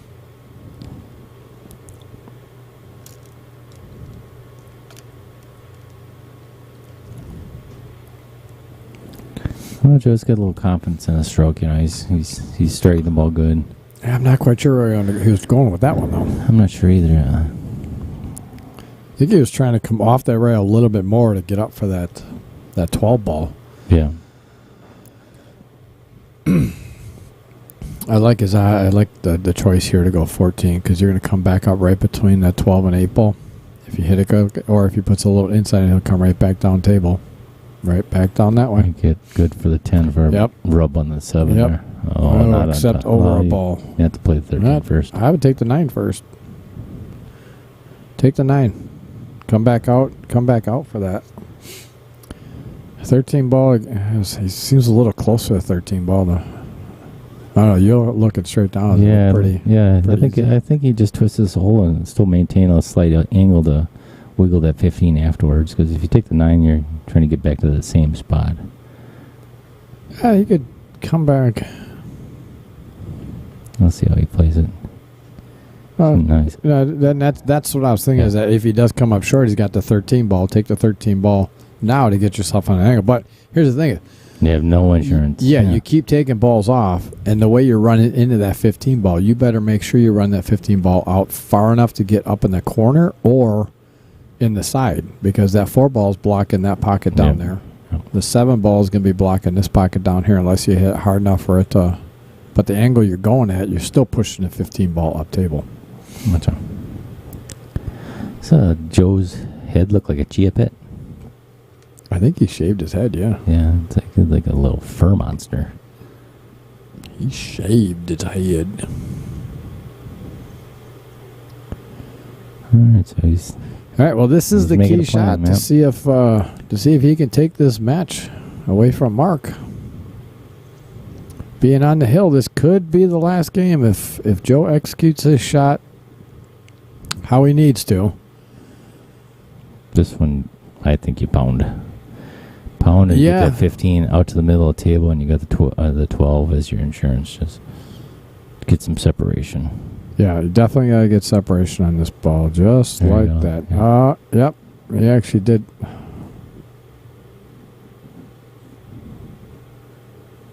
Oh my God, he's got a bit awkward here. Yeah, he did. But I just center ball. You're gonna come around 2 rails. Man, that's pretty close to scratch. Yeah, or at least a real point, close. A pointer. Yeah. He's probably trying to draw out of it, but that's this is a tough shot, because if you come below that, the long rail below the side, the corner pocket, you're going to come back to the opposite side, like that. Well, he struck that ball good. Yeah, he did. He struck it well, and all he's got to do is make sure that he goes through this ball. Yep. Smooth right through it. And is he stopping it? It almost looks like he is. Just draw back. He's just going to draw back a little bit for the other side pocket, just like that. Yeah. All right, folks. Well, this is probably going to do it for the night. We appreciate everybody tuning on in. I'm not going to give the commentator's curse and call it yet, but it's a pretty easy shot to take this match. And he drops it to take the match. So, once again, we appreciate everybody tuning on in. We were supposed to have a match tomorrow, but unfortunately, Joe cannot tomorrow because of... Hold on, let's bring our studio back up here. We were supposed to have a match tomorrow, but it was supposed to be Joe and Dan Ramstag, but unfortunately Joe sent me a message today, or sent Dan and I both a message saying that unfortunately they can't get the concrete delivered until later in the afternoon, so he's going to work later tomorrow. So it's going to be rescheduled. It's going to happen, though. It's another rematch between Joe Braund and Dan Ramstag, who Joe beat last time as well. So Dan wants chances of getting his money back. So we will reschedule that one, so keep an eye out for that one. But again, remember, next Saturday, this Saturday coming up, actually. Not next Saturday, this Saturday coming up. Saturday, yeah. The 25th of June is our official kickoff to our stream. Dale Little, Cheddar Lorenz is going to be in the booth here with me. We're going to kick it off. We're going to have a giveaway of a shaft from Kurt Jennison, the Access shaft, Yep. which I heard is a pretty awesome shaft. So tune on in and hopefully get a chance to win that. We're also going to have some other things that we're going to be announcing this Saturday, so you don't want to miss it. Make sure you get on YouTube, subscribe, and hit that little bell. It notifies you when we go live, and make sure I see you on Saturday. Oh, awesome. 1 o'clock start. I'm going to say good luck to Scott here. He's on one of the teams, and hopefully bring it down. But again, I have Brian Hallelujah Hollenbeck in the booth with a good buddy of mine, Scott Jackwagon Kugel. We want to say goodbye to everybody, and thanks for tuning in. Say goodbye. Absolutely. Thanks for tuning in. Take care. Have a great night. Peace out.